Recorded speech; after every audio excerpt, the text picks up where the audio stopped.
everybody, welcome to another episode of Project Lightwaves. We are at episode 9, which sounds kind of crazy. Like we're almost Right. 10 episodes in of doing this.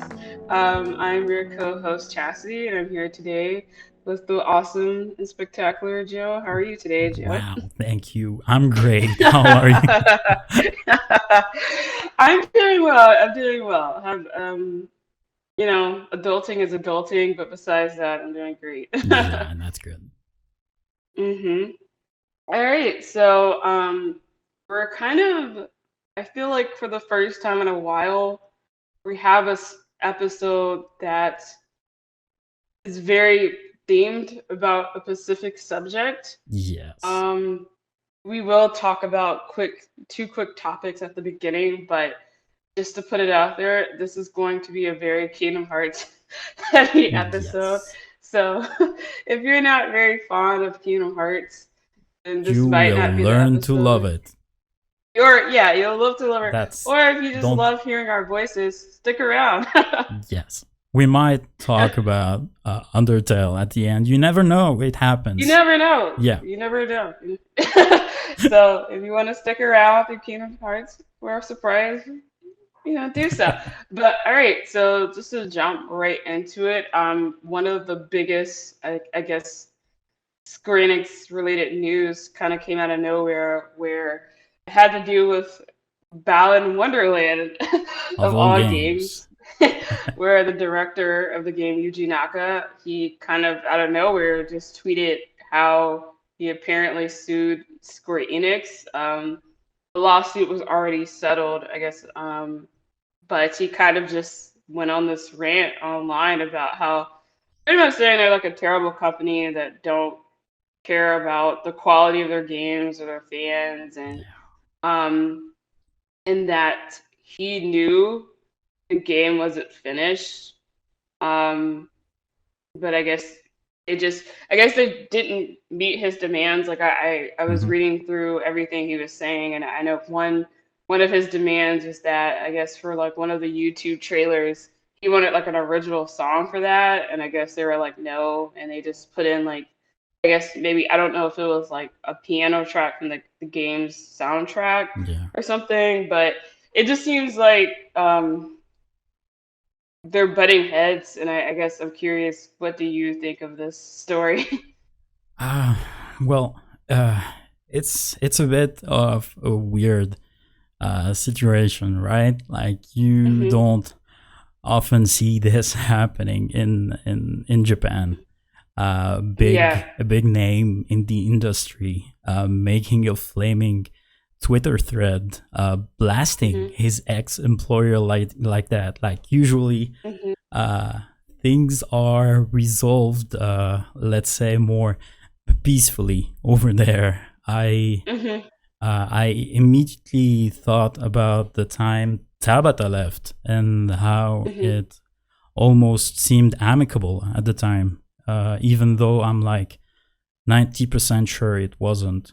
But you know, Yeah. Agreed. they kept it cordial, and it was rather peaceful. Even hmm though at the time the stakes were way higher. Like the Tabata had just been given his own division, Luminous, hmm and his departure caused all ongoing projects to be cancelled. And I'm sure it also included the 15 DLC.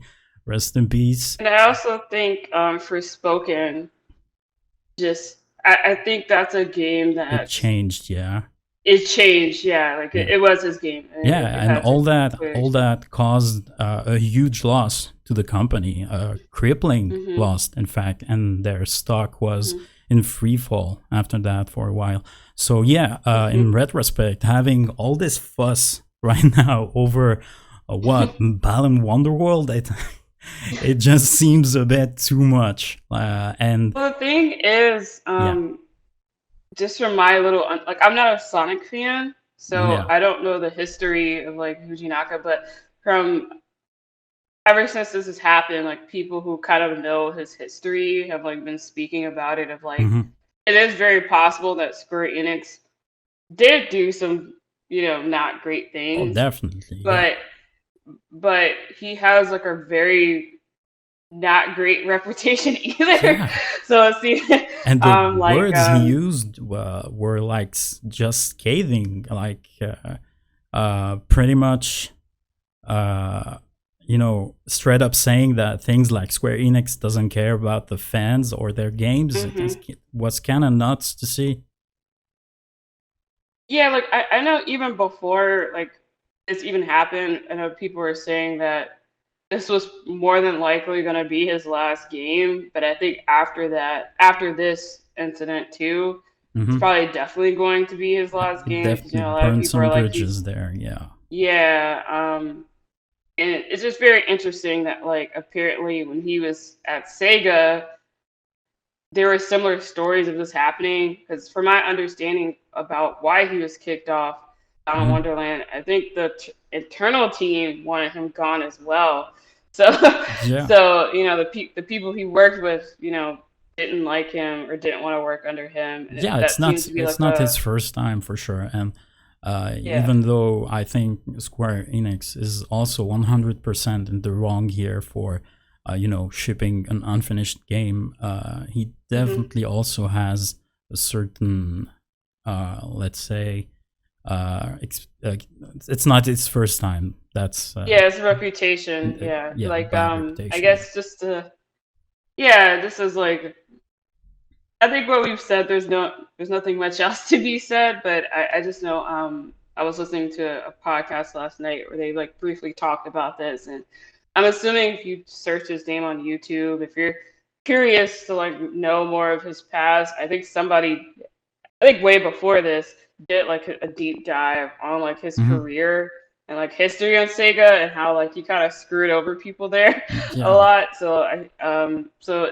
it's definitely if you want to learn more about him, there's yeah. definitely resources out there. So anyway, I don't think um, we can't really judge this situation in an informed manner, especially with the mhm, information we have. But like just the things he said, like uh, we really, I don't think we needed him to tell us that the game was unfinished. Like we could mhm, pretty much we all knew that based on the yeah, reception and mhm. him being taken off the project 6 months before its completion. I don't think that even with him on board, I don't think it would have made a huge difference. Uh, Exactly, but yeah. Like again, people have said, yeah, no, uh, I was just gonna say people have said there's like core problems with the game. yeah. So yeah, it was, I think I mean Square doesn't hesitate to scrap whole projects usually, and I mhm. think this one should probably have ended up like that.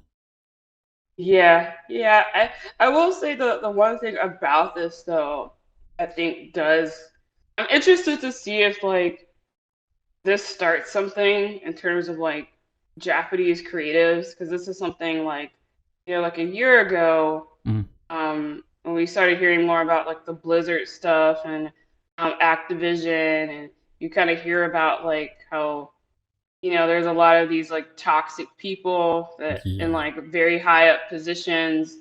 And it feels like that obviously has to be, the same in Japan and like some of these sure, Japanese studios, and you kind of hear glimpses about it, or you hear glimpses about how they have the same kind of like toxic work culture, in terms of like yeah. crunch culture and all that. And so I'm mostly just curious if like maybe this opens a door where we hear more about that stuff because I will I don't say know. one thing that's you think no? I don't know. I think it's just a Yuji Naka thing. Like Yeah. from what I heard, it's not the first time he throws an entire team under the bus. So it hmm might be just something he Well, does. not Which yeah, not go. even. I don't mean like in terms of like throwing a tantrum. I guess I'm more just well, we just kind of hear more about like because I feel like this is like the first insight in a long time in terms of like things that go on behind the scenes. Yeah, Like I guess my point is when I think of like certain creatives at Square Enix who haven't worked on anything in like literally 10 plus years, and that doesn't Do you have seem a that certain name in yeah. mind?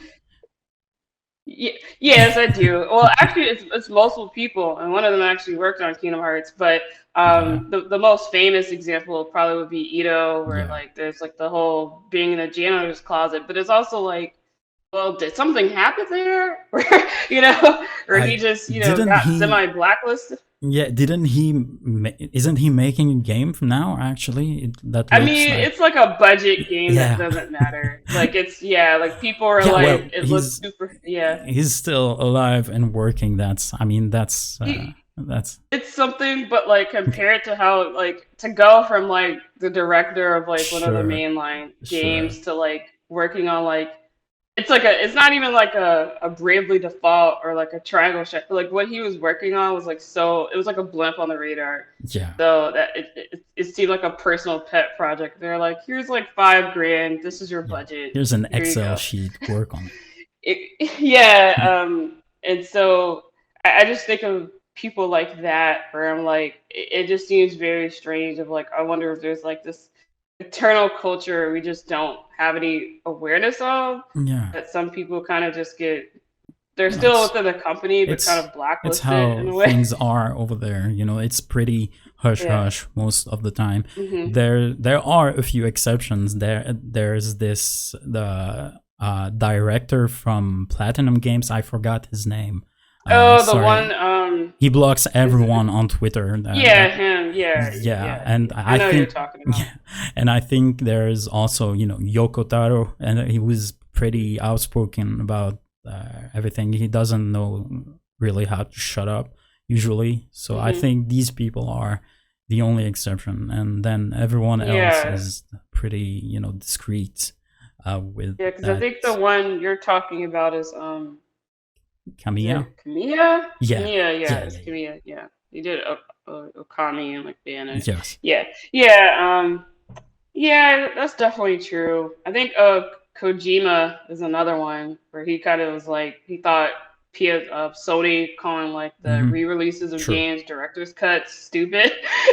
Like you're the only person who can say that. But all right, well that was it. Yeah, it's Balan Wonderland. I guess it's this is probably the last time we'll hear about this game, It's so not it's going definitely out. not going to become a franchise. No. No, and it's going out with a bang.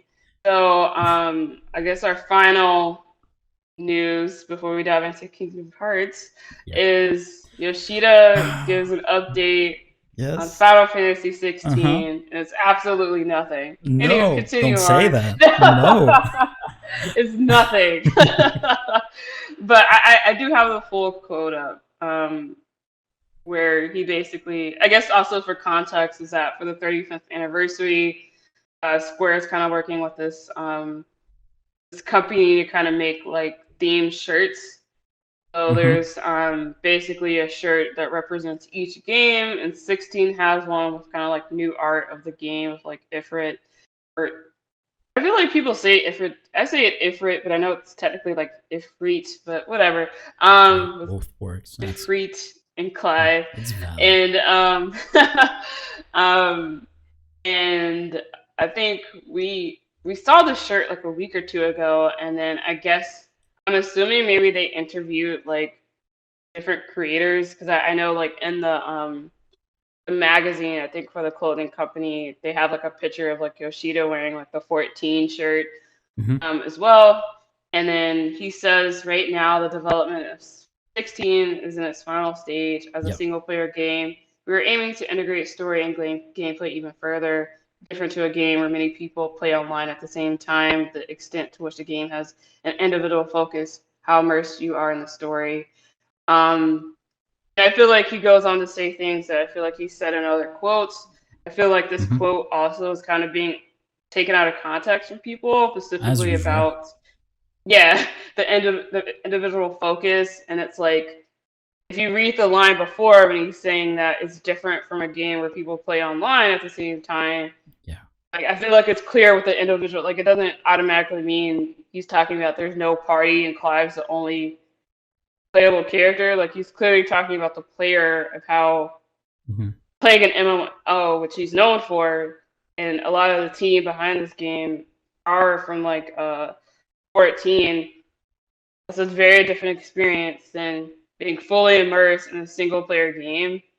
And so that's I feel like that was very clear what he was talking about, but that's just me. Yeah. Um, so that's the quote. I don't know if you have any further Yeah, thoughts. he mentions that it's in the final stretch of development, which I'm not really surprised. I'm gonna say that was also sort of expected. Like it had to be. So yeah, uh, I'm still expecting it to arrive around Christmas. Still this year. So Yeah, at least that him saying that gives me more hope that it will be the case. yeah. Like I wanted it before, you know, before it was spoken, but I think it's clear that's not gonna happen. Yeah, But yeah, I think like winter sounds good. I am curious though if Ragnarok or like God of War Ragnarok still releases this year, if hmm, they want that to be released around the same time, but like who knows? But yeah, yeah, yeah, I feel like it's just kind of what we already do. Like I think last year they had said that the English voice like recordings is basically almost done.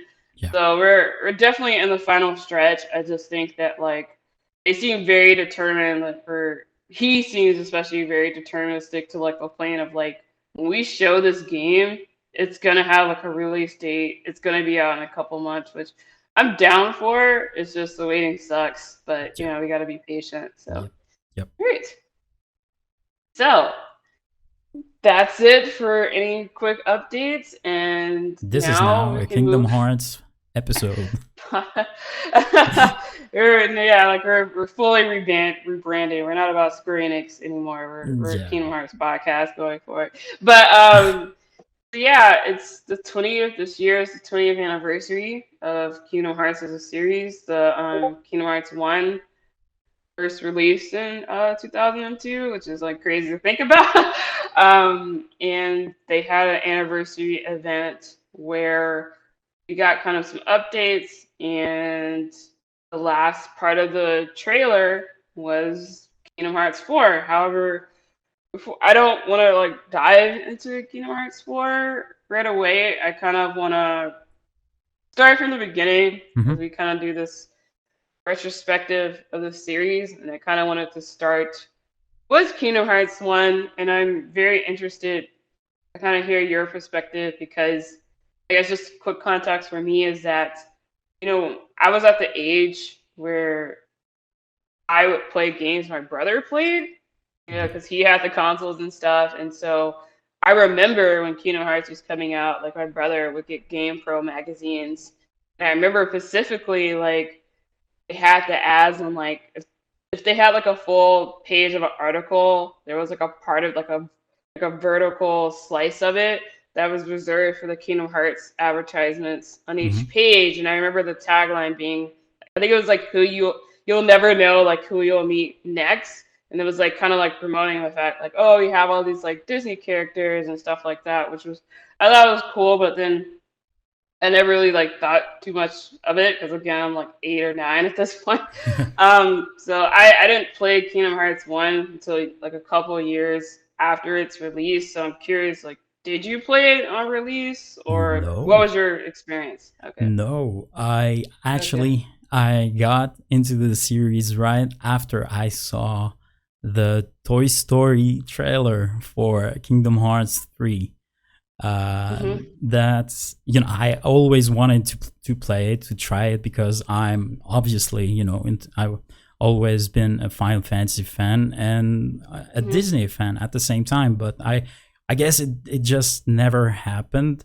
And Mhm. then right after this trailer I was like, yeah, it's time. And Okay. I played the mainline ones, KH1 and 2, and Birth by Sleep, and then 2.8, all in anticipation for KH3. And I've watched the cutscenes and the rest, Mhm. and also the movie.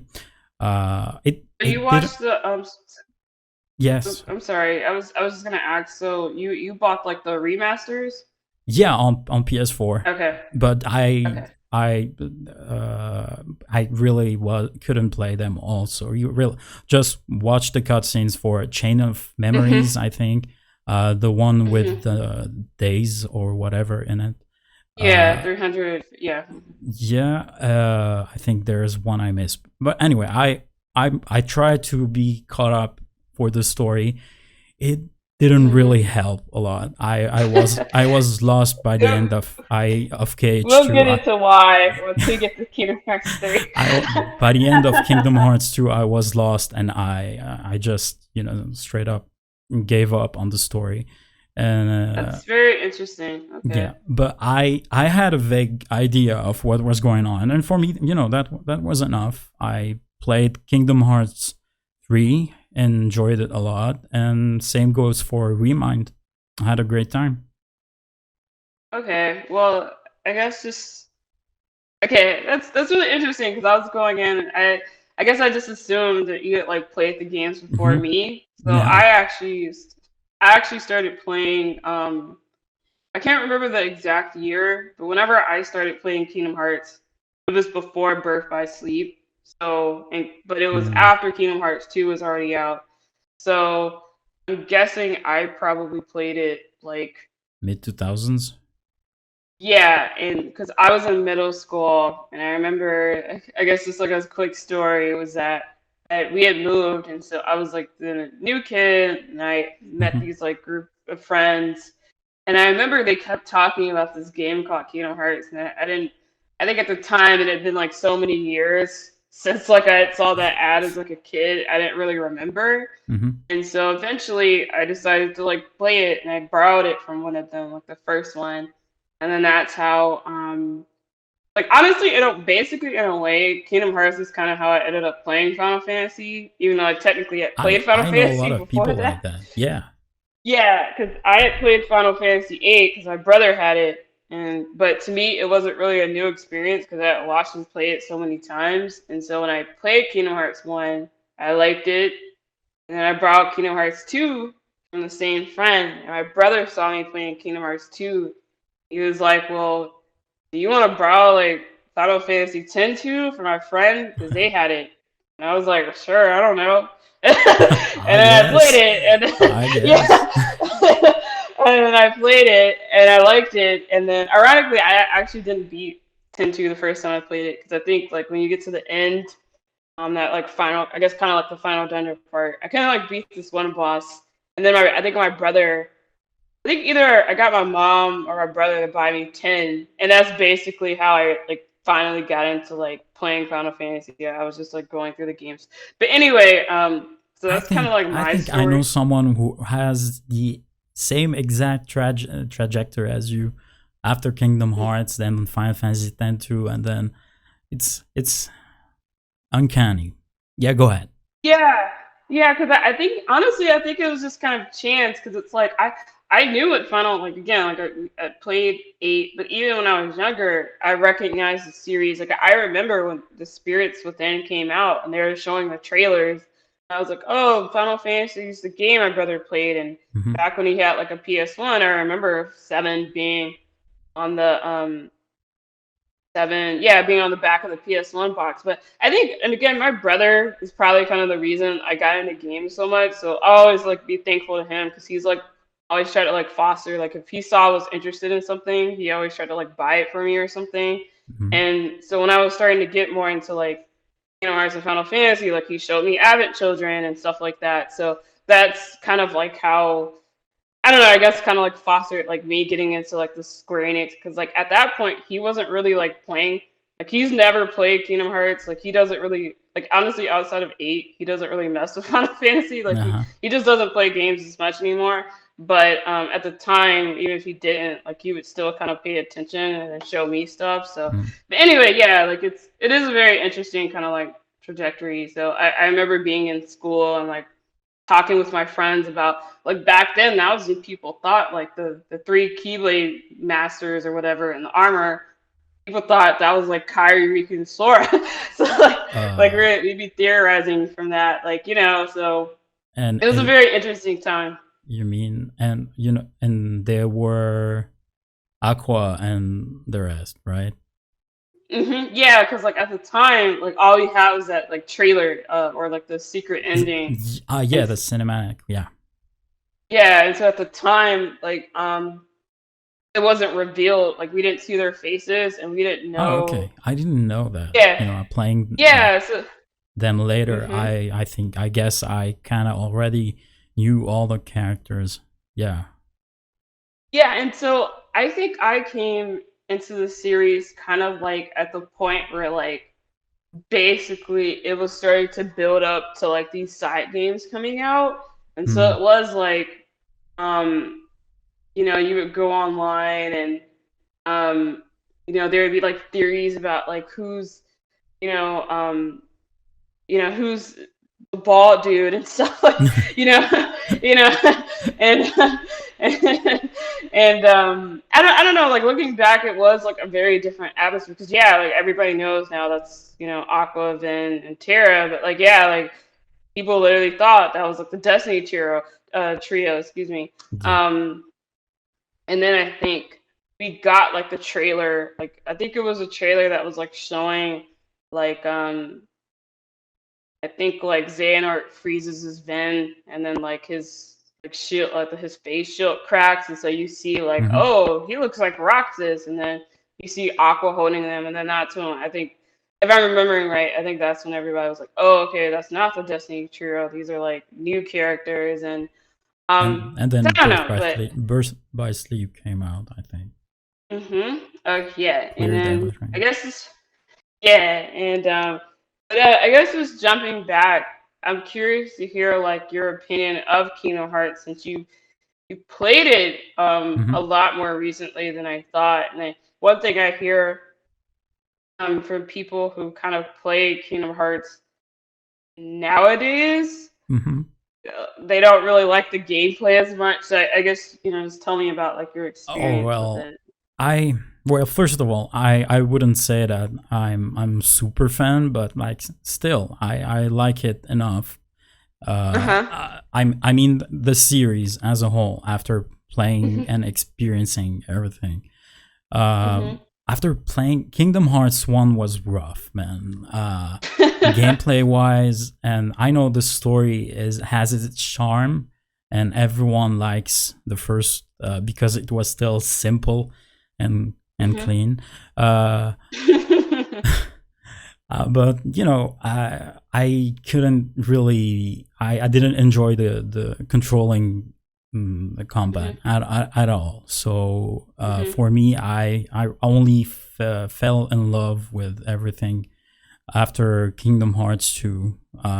Even Mhm. if the story was bonkers and I wasn't understanding anything, the Mhm. worlds and the combat carried everything for me. And it's Mhm. pretty much that those two factors have been doing just that ever since for me and the series. Mhm.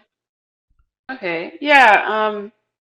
I think I don't know what it is. Maybe it's because like I usually play, and also I forgot to ask, like when you play Kingdom Hearts, do you usually stick to normal or do you play at higher difficulties?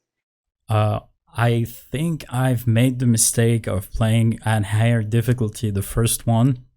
Mhm. With the controls, it wasn't a great call, so I from then on, and especially that I had a pretty tight schedule to finish everything and watch everything Mhm. before Kingdom Mhm. Hearts 3 came out. I think I played Kingdom Hearts 2 on normal difficulty, and then Mhm. KH3 on a harder one because I wasn't, I had more time then, Mhm. and the controls were way better for the third entry. Okay. But usually, Yeah, no, I'm not I. really a fan of putting it on the highest difficulty possible and playing the combat. It's not, I'm Mhm. not really into that in general. Yeah, that's it. Yeah, like I usually play Kingdom Hearts on normal, and I mean the only I guess con for that is like if you want to get like the secret endings and stuff, you kind of have to do everything in the game. YouTube, So YouTube, bro.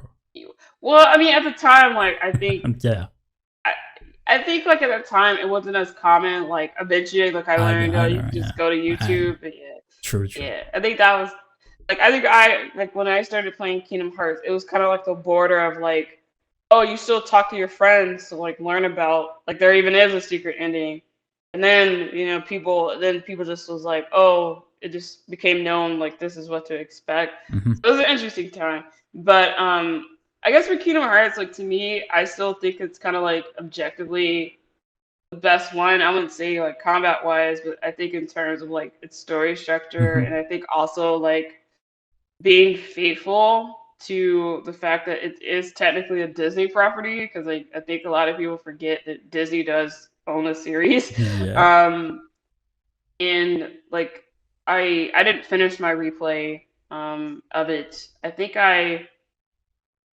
was basically almost to Hollow Bastion, but I never finished because I was replaying it um, on Game Pass because my brother's girlfriend, she has my collection on like PS4. Hmm. Um, and one thing I noticed like replaying it is that I feel like it's, at least to me, it was a lot more naturally funny than any of the other games since. I can see Um, that. Yeah. yeah, and I wish I remembered to look up his name before the podcast, but I know something that's in Kingdom Hearts 1 that I feel like is lost in every game after is like the cutscene direction. And that's because like it specifically had this one person at Square Oh, Enix who's kind of like a that guy Nomura likes a lot. He was yeah, like the his last cutscene name starts with an director A. in World of Final Fantasy. Yes, he was. Yes, because I remember looking him up and I was like, oh, like the last Oh, thing he's I done is like World I Final should Fantasy, and I'm remember like, you his should. name, man. It's like I think it's like Jun. It starts with an A, like his last name, but I can't remember it fully. But we know we both are on the same page, so you Yeah, know who yeah, I'm he's talking really about. good. You're right. Yeah. Yeah, and I feel like that's also what I think in terms of presentation and story, why like Kingdom Hearts is still the best to me is also a big part of his work, Uh-huh. as well as just like you said earlier that it is a simpler story of like this boy going on an adventure and trying to reunite with his friends. And I kind of feel like the heart of Kingdom Hearts, I felt like was more authentic to me than Mm-hmm. it gets like a lot of people say like, oh, people don't like it because it's about emotions and stuff. And I'm like, I don't know. Like, I feel like Kingdom Hearts was about like believing in yourself and like your friends and all that anime stuff. And I just think it was more authentic there versus I feel like in later games it just becomes like forced. But Yeah. anyway, that's just kind of how I felt about it. Um, I think it's the last game where Kyrie kind of feels like a character as Oof. well. Until So,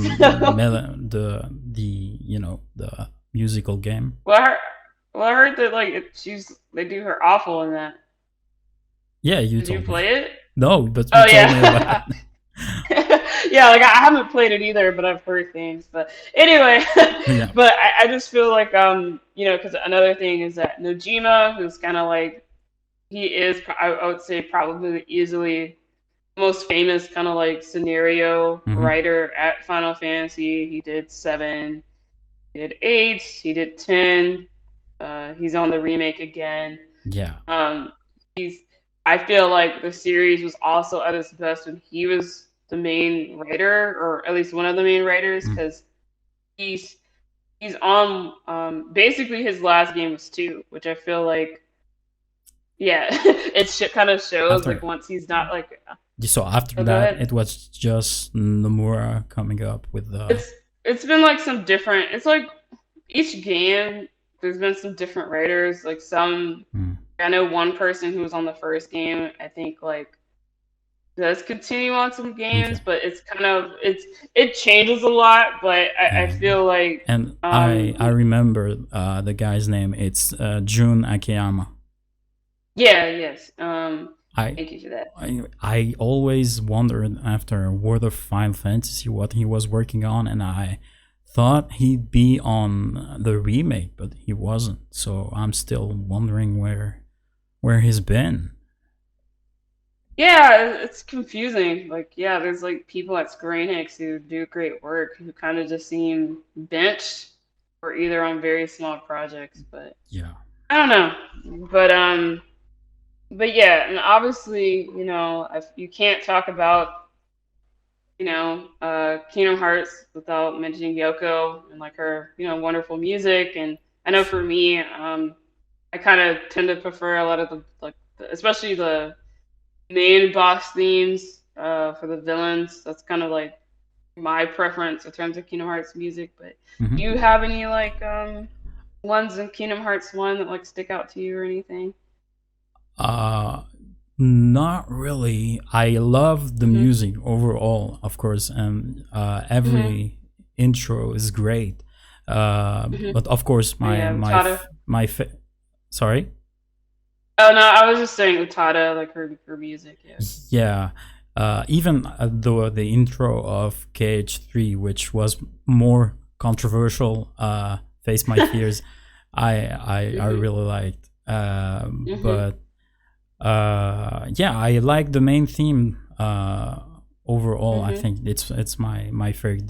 The one from the when you the first menu when you open the game. That's the Oh, one. Dearly Beloved. Dear Yeah, beloved. Yeah. Dearly Beloved. Mhm. Yeah, I think for me, I've always been a fan. Well, I think for me, Hollow Bastion is probably still like honestly, I would probably say still my favorite world across Kingdom Hearts, like the entire series. Like I don't think in terms of like its design visually and just Was it what in the happens first? there. Yeah, Hollow Bastion. That's like the final world before like Okay. the literal final world. Okay. Yeah, Okay. that's like where beasts and you get beasts and stuff. Yeah.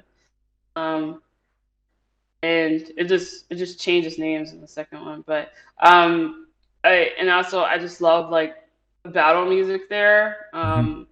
It's really catchy, and then Twilight Town. yeah. So that's the second one, right? Yeah. Kingdom Hearts 2. Yeah, okay. Yeah, and we're about to jump into that. But yeah. Um I mean I also like Traverse Town's music. It's like cozy. Like if Oh, I'm Traverse Town. I think I'm mixing the two up. Yeah. Oh Okay. yeah, okay. Yeah, they also Traverse Town, yeah. That was good music too. I sometimes listen if I'm like studying or like Hmm. coding and stuff.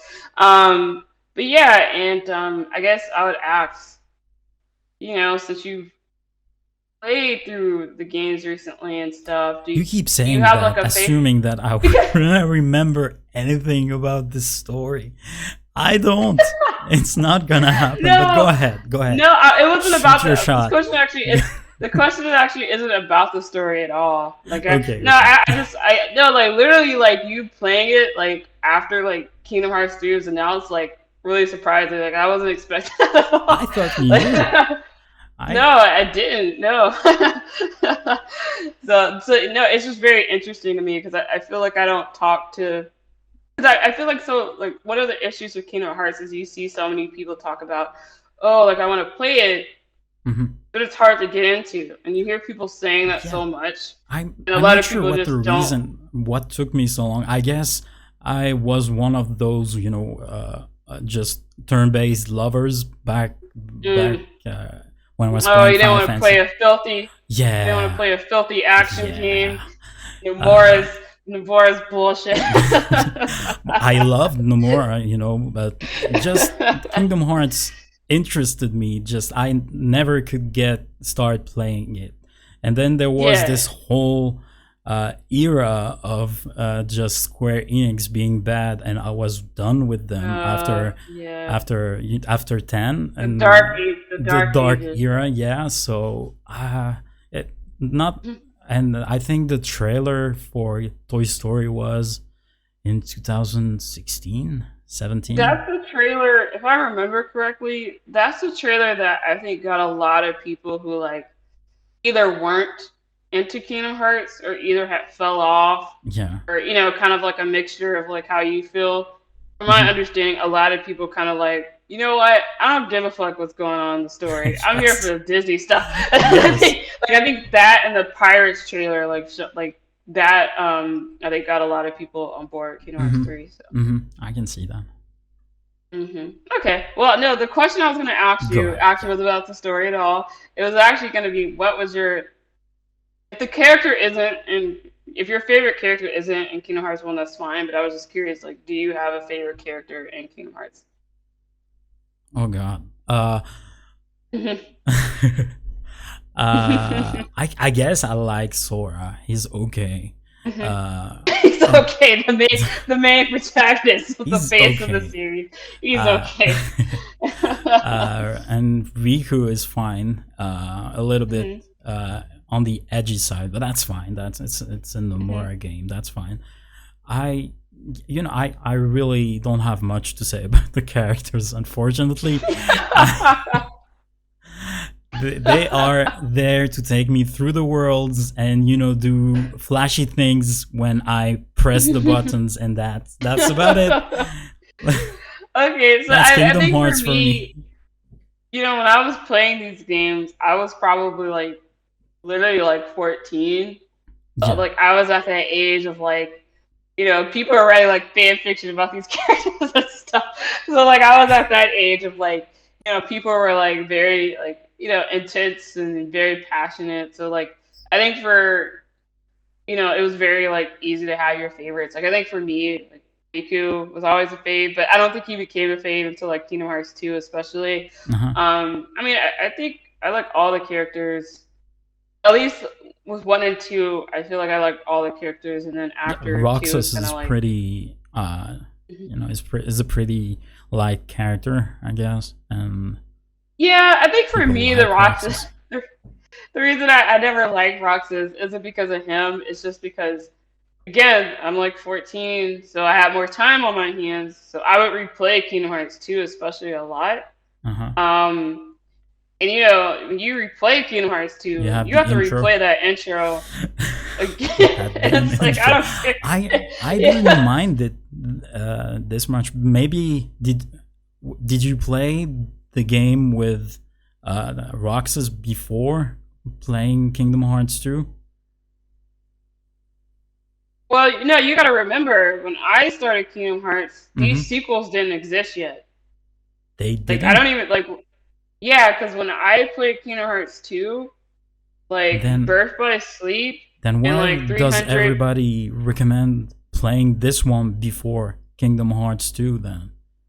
Well, that's a division. Like there's people who feel like Oh you should God. play. Okay. Yeah, there's people who feel like you should play in release order, and then there's like to me, I don't think you should play 358 and a half I Like I days said, I didn't play it. before. I just Well, you watch the cutscenes, yeah. there was a way with the remaster to watch all the cutscene, so that's what I did.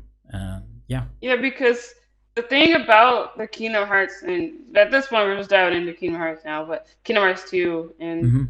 I mean, I guess I've technically never played Chain of Memories. I wanted to, but I just never did. Do you have any thoughts about Chain of Memories? I guess before going into Kingdom Hearts 2. Combat had cards, so I was hard out, and and the Did cutscenes you? were fine. I don't think the story. I think that it's the entry where the story mattered. Didn't really matter as much as other spin-offs. Am I correct in assuming this? Because I not think much happens. I think it's the one where like you can jump into 2 and be like, who are these people? But anyway, type thing, because that's I never even knew about Chain of Memories because again, like I'm borrowing these games from a friend before I eventually bought them myself. Yeah. So like when I played Kingdom Hearts 2 and I saw the opening again, like I still this is gonna be so funny now, like years later. When I started Kingdom Hearts 2 and the opening, Sanctuary starts, Who the f and is then it that? gets to yeah, like literally, like when it gets, he's going over the events of the first game. And I'm like, yeah, I knew this. I just played it, and then it goes as a chain of memories. I literally thought, like again, like I haven't played Final Fantasy VII. I don't even know if I have watched Advent Children yet. And I saw, what is it, Marluxia? I was like, is that Sephiroth? Like Oh I don't no. know. Oh no. Like that's because again, like I just didn't know, and I was like, is that so like, I don't Uh, know why. Like I thought this peak here too, and the thing is, like I had fought, like I did like the I don't think I beat him, but like mhm. I did like the Hades Cup fight, and the first one where like you fight Sephiroth. And I don't know why I suddenly thought this peak here dude, but that speaks for itself. Like I knew Yeah. nothing about Chain of Memories going into Kingdom Hearts 2, and honestly, I feel like it doesn't. It's all you get is like some mild confusion in the Mhm. beginning, but then eventually it's like it doesn't matter. So yeah, I agree. I agree. I Yeah. think maybe So it has maybe that's some. why we had, a different experience because I knew about Roxas when I started Kingdom Hearts 2. So I didn't mind what was going on. The intro was fine for me. I Well, the actually first enjoyed it. time I played the game, I didn't dislike the intro. It's more just on like if you're playing like repeat playthroughs, Okay. it's kind of like you just want to get to like, all right, I can I control don't know. Sora and go I to like. Playing Kingdom Hearts 2 for the first time felt like playing a Final Fantasy game. It started by introducing the characters, and then there was some sort of mystery as to what was Mm-hmm, going on. And mm-hmm. I really liked Kingdom Hearts 2 as a whole, but the intro was pretty cool for me. Yeah, and that's also why I don't think it makes sense to play 358 and have days before Kingdom Hearts 2 because the whole point of Kingdom Hearts 2's intro is you're not supposed to know who Roxas is, and he doesn't know who he is really, because like these weird things slowly start happening, and you realize, oh, something's not right, Mm, and the whole intro is him realizing like, oh, this nobody or whatever, and puppet. I have to rejoin Sora, and I feel like if you play Kingdom Hearts, if you play the prequel Roxas game before Kingdom Hearts 2, then that kind of like defeats the whole point of the opening if you're playing it for the first time. Mm, So yeah, I don't know. I've seen people recommend it that way, like you said, but I don't agree, and I know other people don't agree. Like I think you should just play the games in release order, and then mm. if you want to replay the series after you replayed everything, and you want to kind of like experience it in like timeline order, that's what you should do. Like I don't think you should like I play these games in think timeline order Yeah, your first time, in my opinion.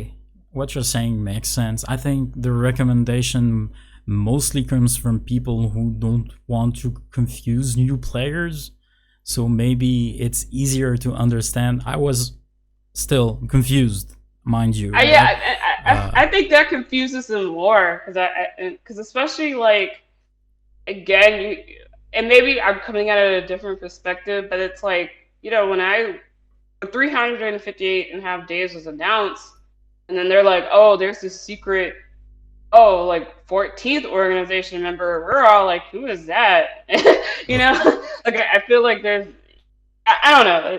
It's a debate for sure. Like Okay. I think people have their opinions on it, and maybe there probably isn't a right or wrong answer, but Mm, you know, people can decide for themselves how they want to play it. But anyway, moving on from that, once you yes. do the Roxas intro, which I think we both agree that like it is a great intro. That you dive into Kingdom Hearts 2, which is kind of like it has a very similar kind of premise in a way to the first game. I'm thinking about it where it is once again Sora's kind of searching for his friends, and or especially specifically kind of like chasing after Riku and stuff. And I think my only flaw of Kingdom Hearts 2 when I replayed it again is that there's a pacing issue there where you have to like Yeah. revisit the worlds a second time, and it's kind of filler in a way. Mm-hmm. But other than that, I think this is a great game. Like this is a great sequel. Um, it has one of my favorite like honestly, as much as I love Hollow Bastion, but in terms of like the final world, I think the world that never was is like the greatest like final world in the series. Like I don't think that's been topped. Like I know people love the boss rush in 3, but I just think that like everything about the world that never was, and like the final boss fight with Xemnas and everything is just so good. Hmm. But and I don't know, I just love this game. Like honestly, like even though I think in my heart of hearts, Kingdom Hearts 1 is probably the better game, I think Kingdom Hearts 2 is still my favorite because I just have like a lot of memories of like, like dying to suffer off a bunch of times before finally winning, and Hmm. um, I love how the Final Fantasy characters are like integrated in this one as well. So I don't know, but I'm talking a lot. So what do you think? No, no, go ahead. You can. You obviously you have a far older experience with the series than me. So, Hmm. uh, Kingdom Hearts 2, I think I did the bare minimum. So even the fight with Sephiroth, I didn't do because, like I said, I was running out Hmm. of time. Yeah, you're just trying to Through experience the story. Yeah. tried, yeah, emphasis on trying. Uh, Again, I enjoyed the worlds a lot, even though I don't I get confused about the worlds. I'm not sure which world is in which entry, but I remember really liking the worlds. Hmm. I think Pirates of the Caribbean was in this one. Yes, it was. Yeah. Hmm. Okay, that's one I remember. That's good. That's Yeah, uh, it's Pirates, Mulan, the yeah. world. Beast's Castle is in this one. Uh-huh. The Nightmare Before Christmas, because this is also the game, and I didn't mention this in the first. We talked about the first game, but the first game tries to have more original stories. Where I feel like in Kingdom Hearts 2 is when like a lot of the plots in the worlds kind of follow the movies Mhm. more. And so yeah, so like we had like some returning worlds, like obviously like Olympus, which we got Lauren, which was fucking great. Even though like I hadn't played Final Fantasy X at the time, so I didn't fully appreciate it. But also I knew Orin was cool. Yes. I didn't I didn't have any context of who he was, but I was like, man, this guy is cool. And then now that I played the game, I'm like, man, that was like great. Like the how they integrated him in that world was Mhm. like great. I kind of wish they did that more with Final Fantasy characters, but Yeah. um, but yeah, like we got Agrabah, the Little Mermaid world, and probably missing a few others, but yeah. Yeah. But like you said, the last world I clearly remember liking a lot, especially the last, showdown with Sora and Riku at the same time during the final fight. Mm, That was pretty cool. yeah. That's a part I remember vividly. Mhm. But yeah, like I said, I'm trying to remember, especially these days. I'm trying to look. I should look up which worlds are in which entry because I intend. I know my daughter likes specific Disney movies, so I if I can. Uh, re-experience these with her, it would be cool. That's why Oh. I'm really looking forward to Kingdom Hearts now. It's not just only for me. It's also because I have incentive now, especially Mhm. since she's starting to watch me play and stuff. That's something Mhm. I'm looking forward to for Kingdom Hearts 4 as well when we'll get to this. Aw.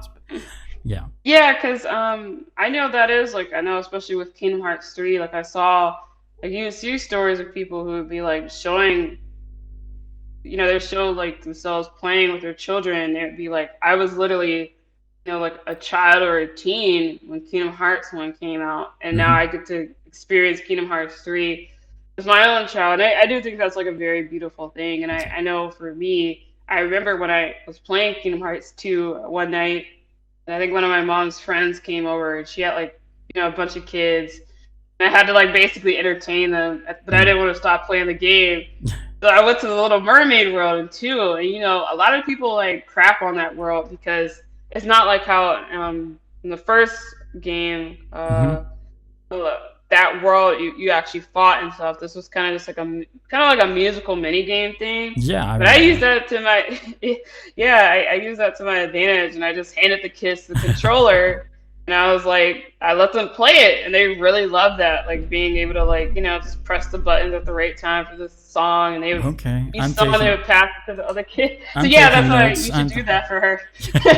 Since I still have Yeah, my like save, I can just go to that world and just do that again.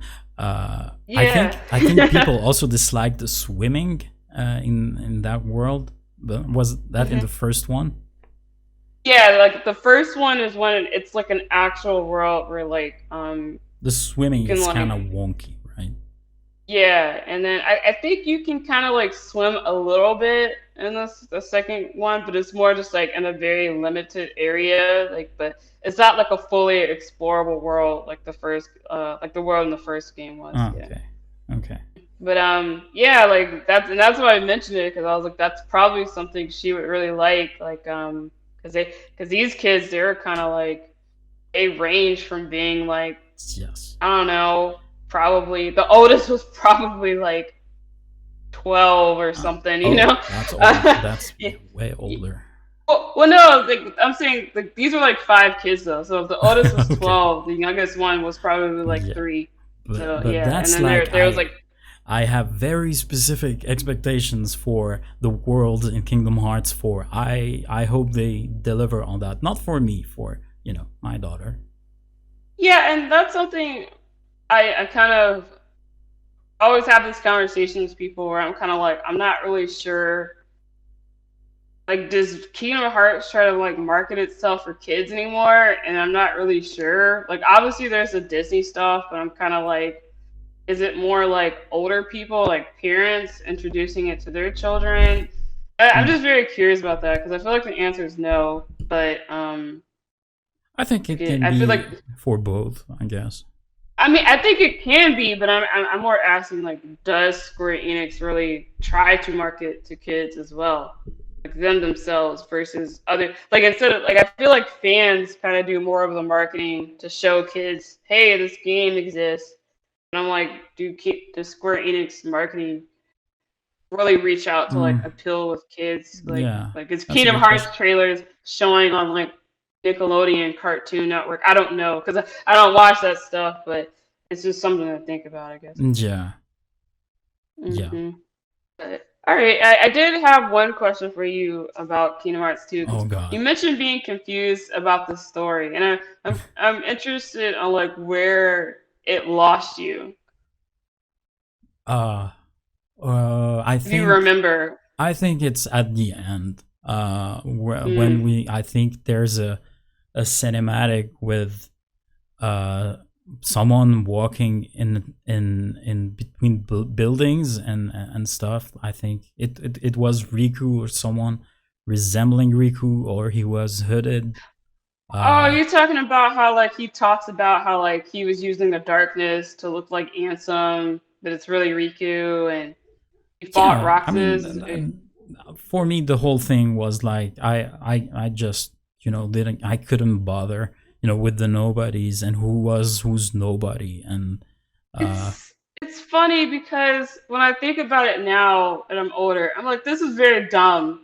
But at the time, like I just accepted it. I'm like, yeah, like Riku's turning into like this tall, dark brown dude. Like this is normal, you know. Like I didn't question it, you know, like it's weird. It's like yeah, like like he's using the darkness to like do this thing, and like Kairi can see yeah, him, and it's like yeah. I mean, it was just one of many things, it's just I didn't even think it. The problem wasn't even that it was dumb. I can enjoy some stupidity here and there. It's just Mhm. that I couldn't really make sense of anything, and at one point I just gave up. And That's it. you watched the Chain of Memories cutscenes, right? Before Yeah, this? yeah, everything. Okay. Okay, that's interesting. Yeah, because I feel like for me, I never watched, like, I didn't know anything about Chain of Memories. And honestly, to this day, I still haven't fully watched Chain of Memories. I think I just read, like, a summary of what happens to it Yeah. and maybe watched a few cutscenes. Hmm. But, because I think the whole thing with Riku, I think that's kind of like the backstory of that is in Chain of Memories. And then there's, like, some other stuff, like with Ansem where he's like pretending to be Diz, Yeah. and then that whole thing's I kind think of weird for because me, I think the problem with everything in the story is that they try to over explain everything. And that's yes, I okay, sometimes you really don't have to. Like I'm gonna take 14's example for example. Uh hmm the story can get really complicated. It's just that they don't really go into deep on everything, and they try to explain and give definition or new words, like Kingdom Hearts like to do for everything. And hmm if they did that, it could really easily go Kingdom Hearts way and become not understandable for me. And I think hmm it Kingdom Hearts could have solved a lot of its issues with the story with less made up words, and changing the meaning of some words to explain, like nobody's, for example, to define yeah, I something, know a lot of people got confused by that. Yeah. and not over explain everything. Like just sometimes it's good that you to just say that this guy is this guy's clone or related to this guy, and then don't explain why. Don't confuse people more than they are already confused. I think that's hmm my main issue with the story. All right, that's totally valid.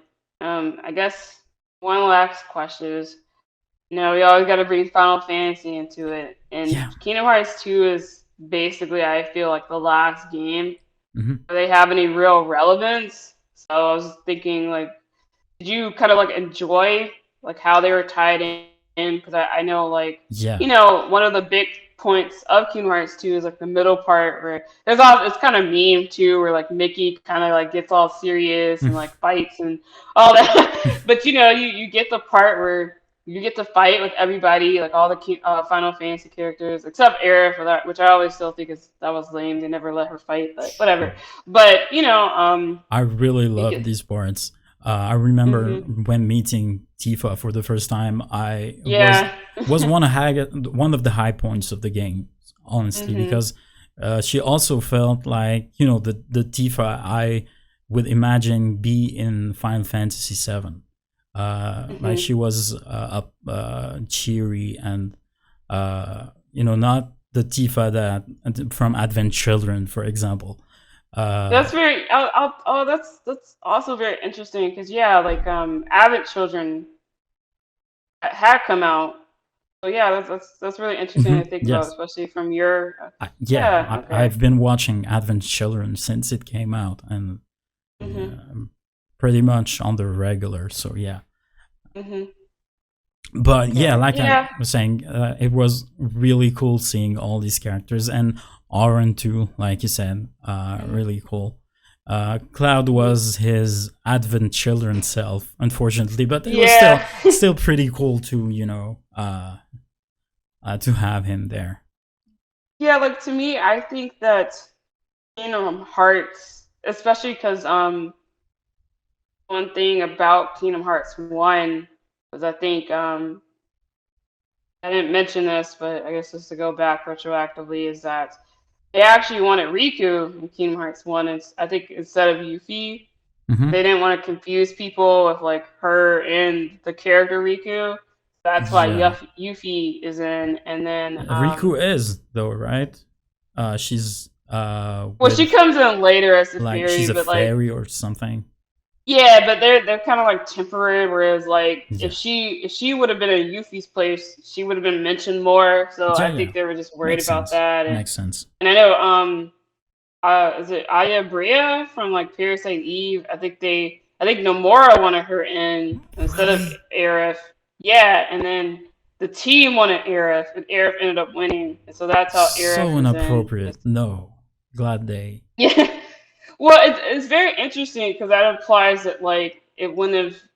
It's always been made to people kind of be like, oh, it's like a Disney Final Fantasy thing. If Aya, if Aya, sorry, had have been in, it would have been a more Hmm. Disney and Square Enix thing. Where in Kingdom Hearts 2, would we have gotten like other Square Enix characters? I don't know. I feel like if her, I'm glad Aerith got in because like I like Aerith and Yeah.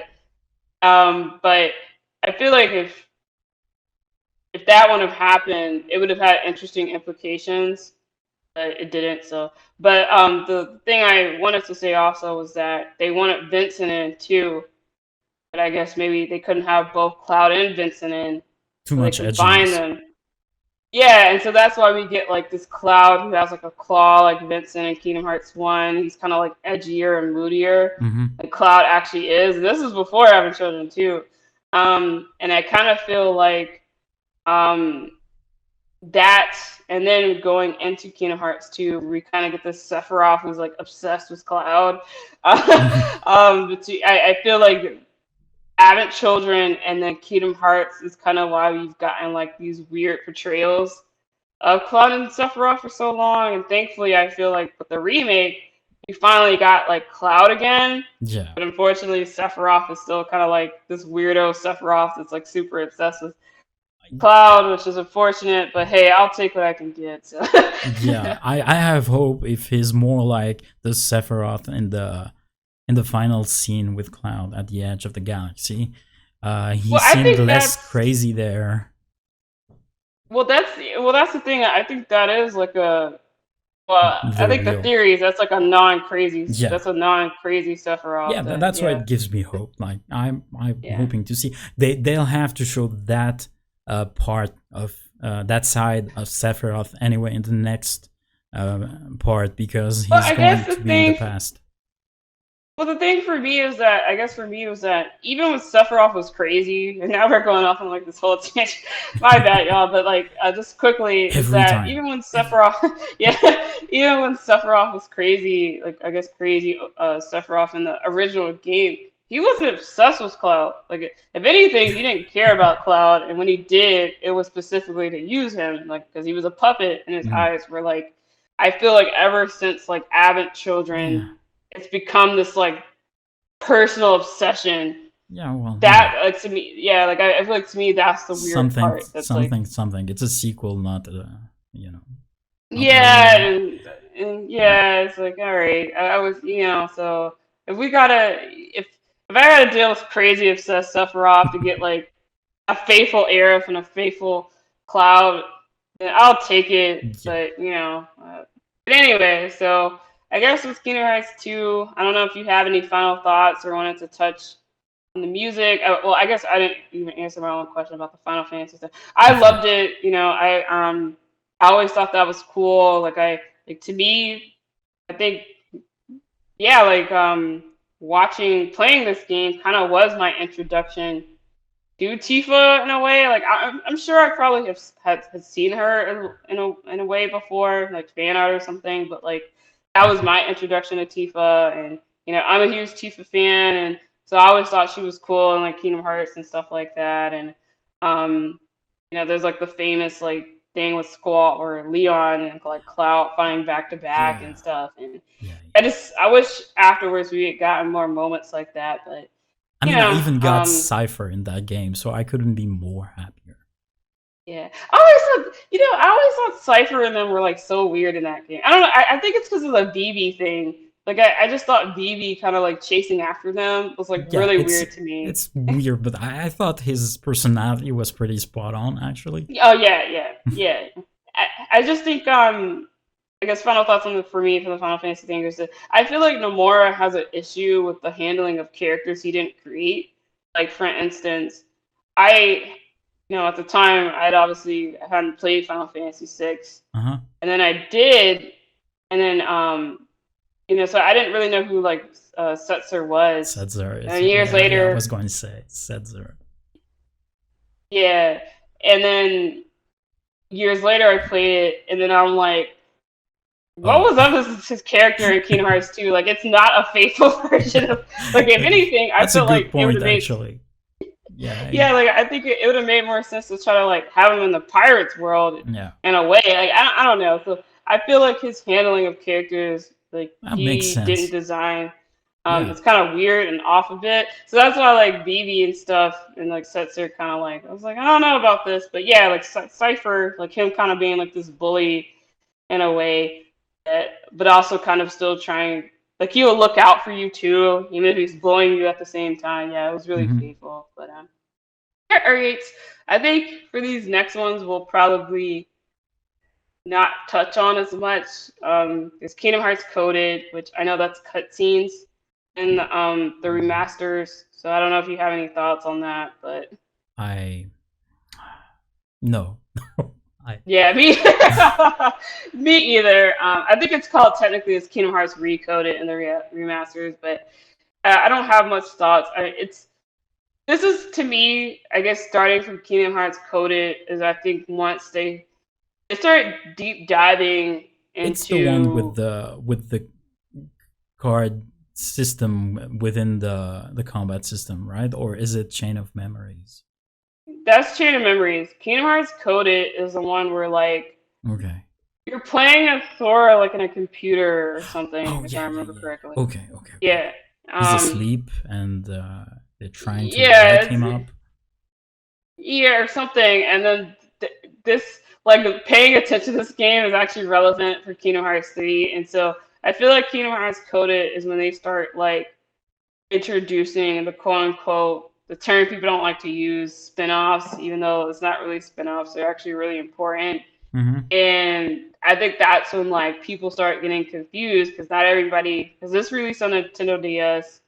Everybody can have that, but can buy that. So like I never played it at the Yeah. time. I remember when I think when it came out, but um, so after this, you have the second Kingdom Hearts game released on the Nintendo DS, which is Kingdom Hearts 358 and a half days. This is Okay. a game I kind of followed when it was coming out, and so like I've watched some cutscenes and I've read plot summaries, but I've never watched the cutscene movies on the remasters because I've also heard people say that apparently that actually leaves out some important scenes apparently. It But would make sense because you can't play it in the remaster. It's just cutscenes. yeah, so I guess for that one, this is probably like the most. This is like the first real major like sequel post Kingdom Hearts I kind of 2. enjoyed it though watching it. The Mm-hmm. characters were pretty cool. Did you? How do you feel about Xion? Because I feel like Xion is a character that people really like, and I find myself, I wouldn't say I dislike her, but to Hmm. me, she feels like she exists to be just to Well, be sad. she exists, like you said, but I think people like her because of her dramatic ending.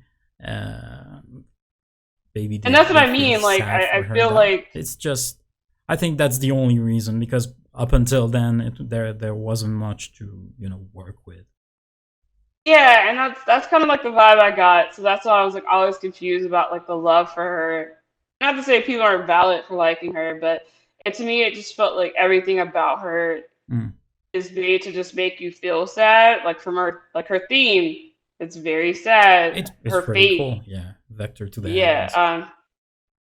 yeah. But I think there's like a slow version that's like like sadder or something like that. Uh Like huh. to me, it reminds me of something someone said online that like Nomura seems to like, and it's not just Nomura, it's other people at Square Enix too. Seems to like want to recreate Aerith's death in games. Like, like if you That's think what they about it, were like going for, huh? Okay. or like if you Well, think they about tried. like well I don't know if they like I don't think anybody like at Square Enix has said that, but like if you think about it, like again she's this female character who like dies in like the male character's arms, and if Uh, you think about like in Kingdom Hearts 2 they kind of make nominating Roxas just a thing because Kari and Sora are a thing, but it feels like after 358 and a half days mm, like they kind of like the connection Roxas has with Naminé just kind of gets thrown in the trash, and they really kind of make him and Xion kind of like this big deal. And so I don't know. It's just interesting to think about because I know like in Final Fantasy 13 too, there's like Yule where like Caius, he like I think one of her she dies again because she's always dying, but like I think in the opening he like places her in the water, how like Aerith dies and stuff. Like they and there's like Luna or like again she dies in the water. Like I just feel like sometimes I try to recreate that with like yeah. it never works. But anyway, Well, tangent the aside. one for Luna and Noctis in the water kind of got me. So I think. Well, yeah, it wasn't well, I think, quite like Aerith's death, but it was pretty well done. Let's just say that, and even if it well, wasn't earned at all. Yeah, go ahead. well, yeah, that's what I mean. Like, I'm more saying like how it's set up. Like, like this female character who's really important to like the male character, kind of like dies, and it just feels like it always has like similar framing. Like, and the Luna death scene is very beautifully done, even though, like you said, it's not earned. But I mean, as far as for me, I don't have like strong thoughts with 358 and a half days, especially since What do you I didn't think have a DS. of Axel, for example? I kind of liked him. The I whole. mean, I feel like Axel is like, to me, when I played Kingdom Hearts 2, for instance, I never really had strong feelings about him. Mhm. Like he was never one of the Organization 13 members. I was like, oh man, I really like him. Like I didn't dislike him either. And I don't know. I feel like even now, like even after playing the game, like the games that come after this, I still don't have strong feelings about Axel. Mm. Like to me, I'm just kind of like, why does he have a Keyblade? But he does, so that's you just gotta deal with it. So that's my feelings about it. I do. I mean, I'm hoping maybe one day I just sit down and watch all the cutscenes myself because, like I said back, when these games came out, like I was following them, Mm. and you know, I feel like it was kind of like harder to like follow what was happening Uh-huh. back then, like story wise, and I think I kind of slowly got like checked out. Um, like I said, I know what happens in it, but I haven't like fully watched like a movie version of the cutscene. So maybe one day I will. I don't know, but I keep that's telling myself that I want to go back to Kingdom Hearts 2 and 3 at least and do, side content, but I never do it. hmm Yeah, it's something I should, but yeah. I feel like unless like you really, 'cause I feel like in two, like a lot of the side content, excuse me, is either like mini games or like combat stuff, optional like the boss, Olympus yeah. Coliseum. Yeah, like the Olympus Col, because one thing, the Olympus Coliseum in both games, you can fight Final Fantasy characters. I think in in the first one, there's obviously like you fight Cloud in the story. If I remember correctly, I think when you do like the Coliseum matches, I think there is one fight where you like fight Squall and Cloud together.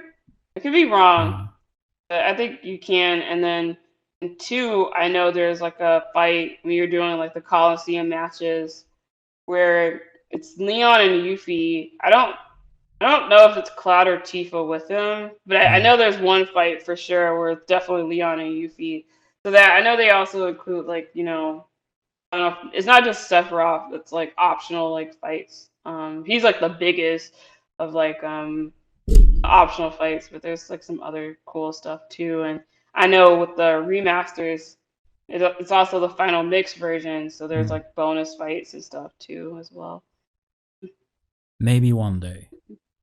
One day. Oh, yeah. And speaking bonus fights, Kingdom Hmm. Hearts 2 Final Mix has a boss fight with a character, Hmm.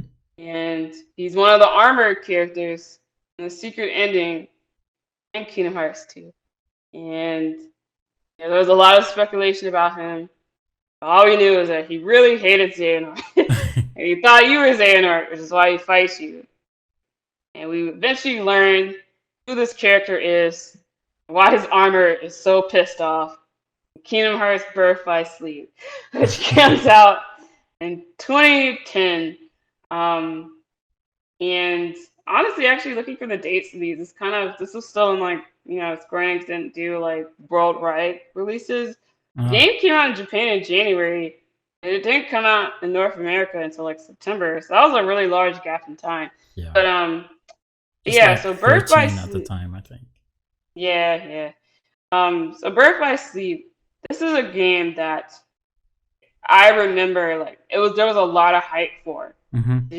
Again, like Like, honestly, Birth by Sleep is a game that should have been on the PS2. And I think if I remember the story right, I think it was supposed to. But this is during the They kind of wanted like the dark to, ages. yeah, they wanted to sell the PSP at the time or something.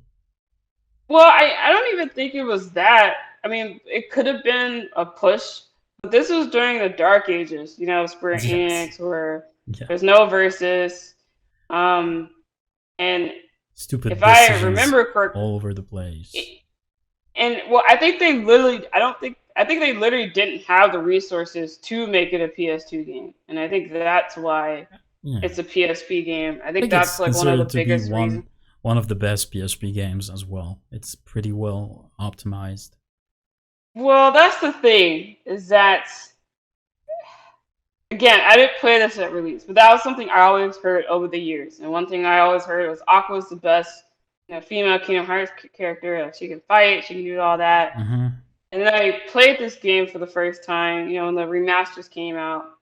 And I remember thinking, this is it? Like, Oh this is what no. people have been Uh, hyping up for like years.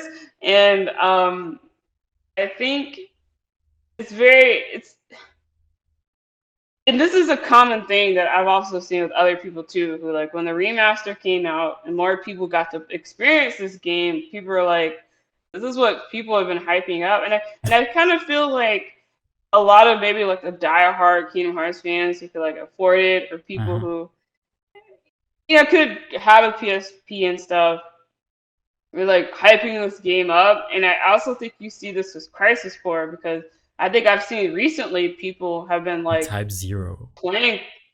Type Zero is definitely another one. Like, only Yeah. a limited amount of people played it or hyping it up. Yes, and Crisis Core is another game where like I've seen people recently go back and be like, "Why is this so hyped up?" And so that's why I'm very interested if Crisis Core does get a remaster, because I know a lot of people love like Mm. Zack and Aerith together, and like they have this huge love story. And then I've seen people be like, oh, they only have like 3 scenes together. Like, what?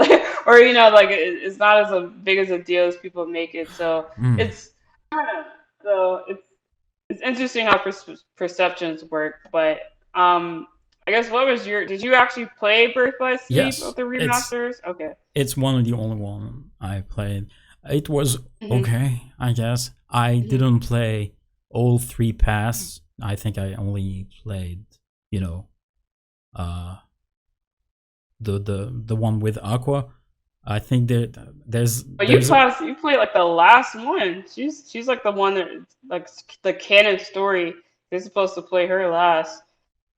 I sup, Continue, sorry. but you know, you mean I shouldn't have? Because there's a like, so when you start the game and you like it tells you to choose your character, it starts with Terra, because he's technically the one you're supposed to start with. Like, because like that's the thing, is that like their stories aren't the same, and you're supposed to play all three to get Yeah, I what you didn't. I'm missed. sorry. I did. No, no, it's not a big deal. I was just saying. I guess my question would just be like, did you watch the cutscenes of the other two, or? I don't remember. I think that's a no. That's I probably why suck. you're confused. I suck so much. Yeah, that's. I was gonna say, go to QRC. That's probably why you're confused.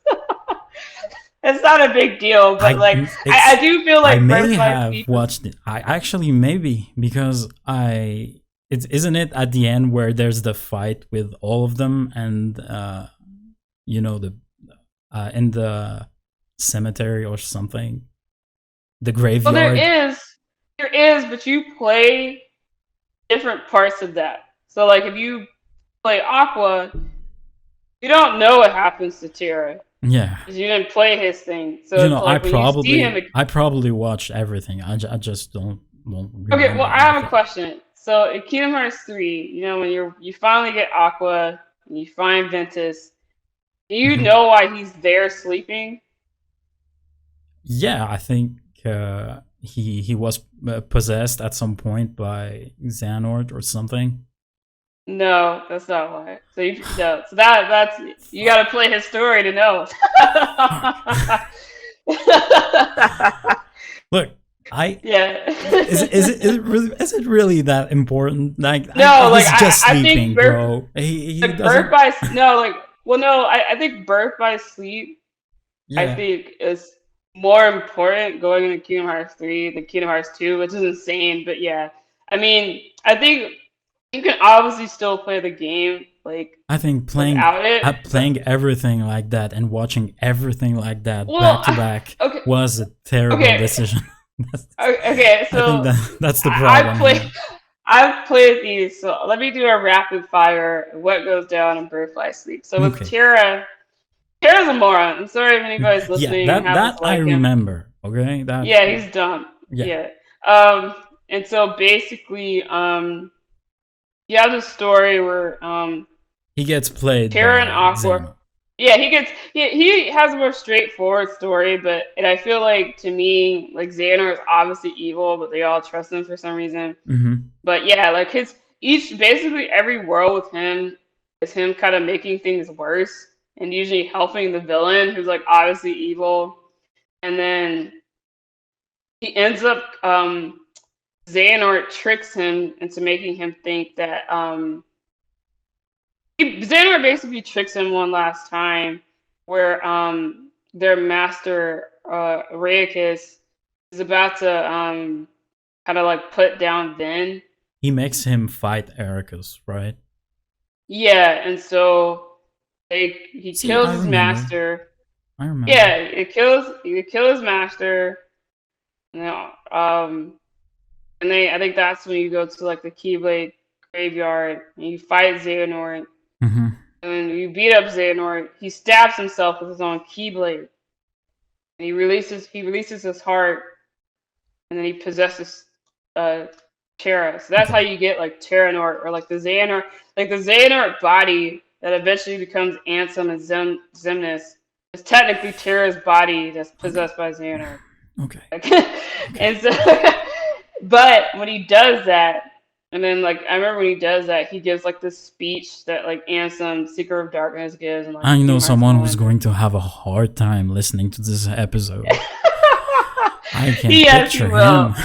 Yes, he will. And so when Terran gets possessed, however, his armor, I guess, still has like his will, and so then you fight Xehanort. And so that's how like Xehanort ends up getting like he Okay. gets sucked into darkness or some shit. And that's basically how Xehanort loses his memories. Okay. And then so with Vin's story, basically you find out that Vin so like Xehanort's whole thing in like Birth by Sleep is that he's trying to like restart the Keyblade War and like summon Kingdom Hearts. And he's trying to get like the Chi Blade.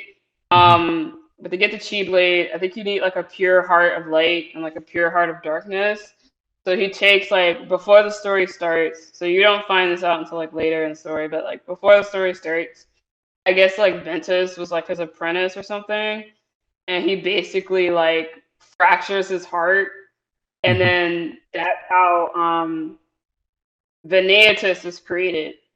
And Venetus is like a heart of like pure darkness or whatever, and then like Ventus is kind of like out of it.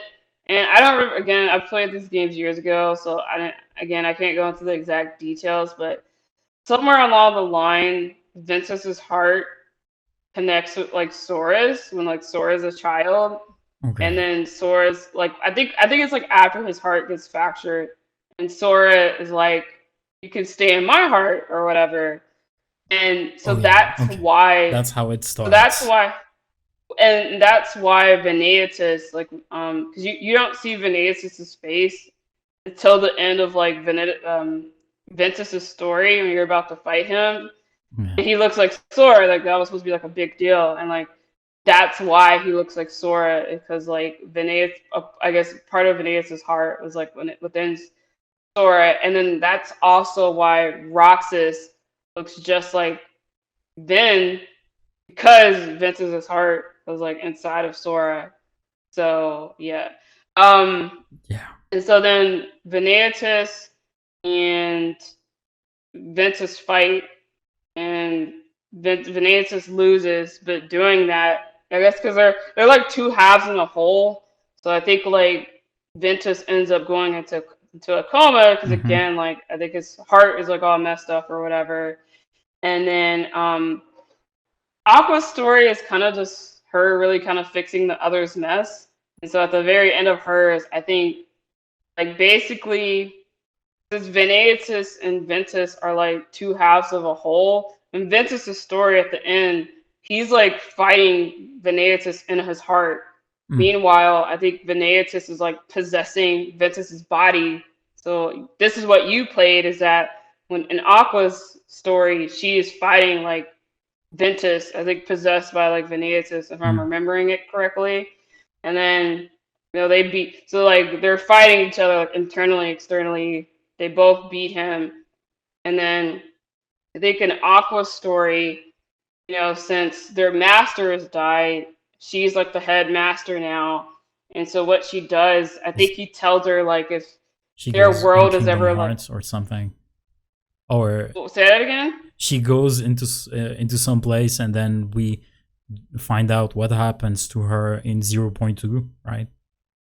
Well, Something like that. before that is that they end up tying Chain of Memories. So like the place Chain of Memories is like I forget what the place is called that it takes place in, but she basically creates that place. So like the world that like they were training in, it's it like I think it like ends up like getting surrounded by darkness or something. So like as a Keyblade master, she does something to like protect it, and she puts like Vin's body like while he's like in a coma Mm-hmm. in that place, Okay. and then she does some Keyblade thing, and then it turns into like the place that's in Chain of Memories. I just can't remember what it's called.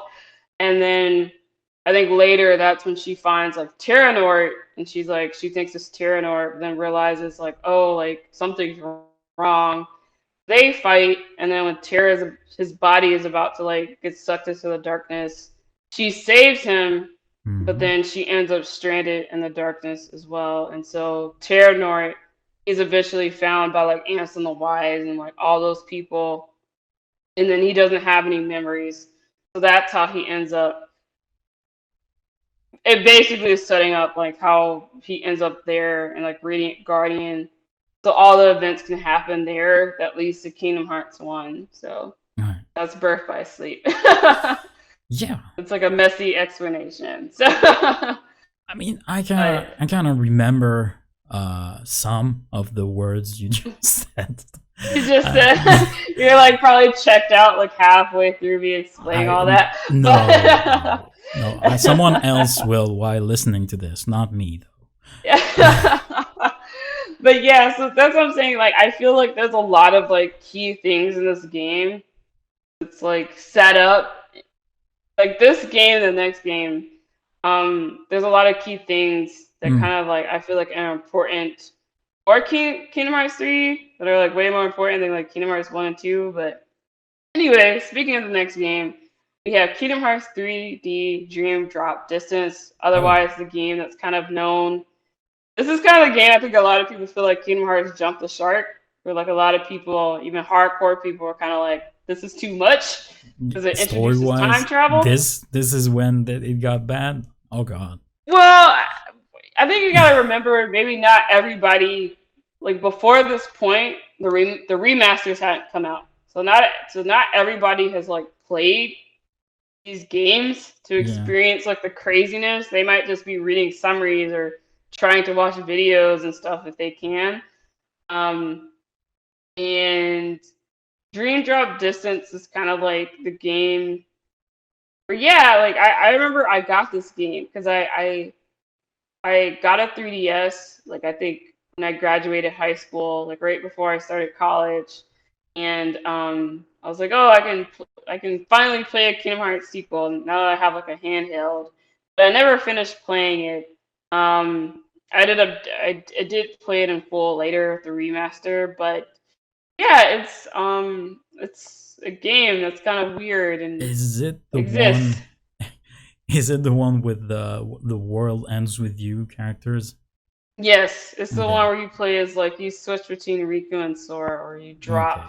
in quotations between them. So did you play this? I think it's No. I think it was released with 2.8, so no. Okay. Yeah, no, just But then, I really don't remember much from the cutscenes. okay. Is how relevant is it to everything else?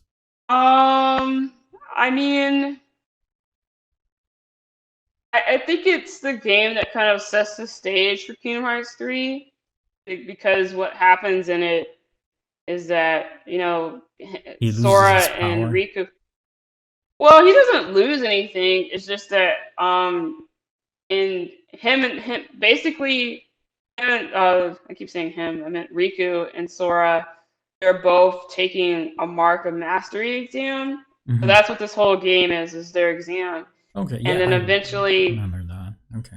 yeah, and then eventually in Sora's story, he's being visited by like young Xehanort, and you find out that like he apparently has been marked by them, and I think they're gonna try to like possess him to make them like the 13th member, if I remember correctly, of their organization. Hmm.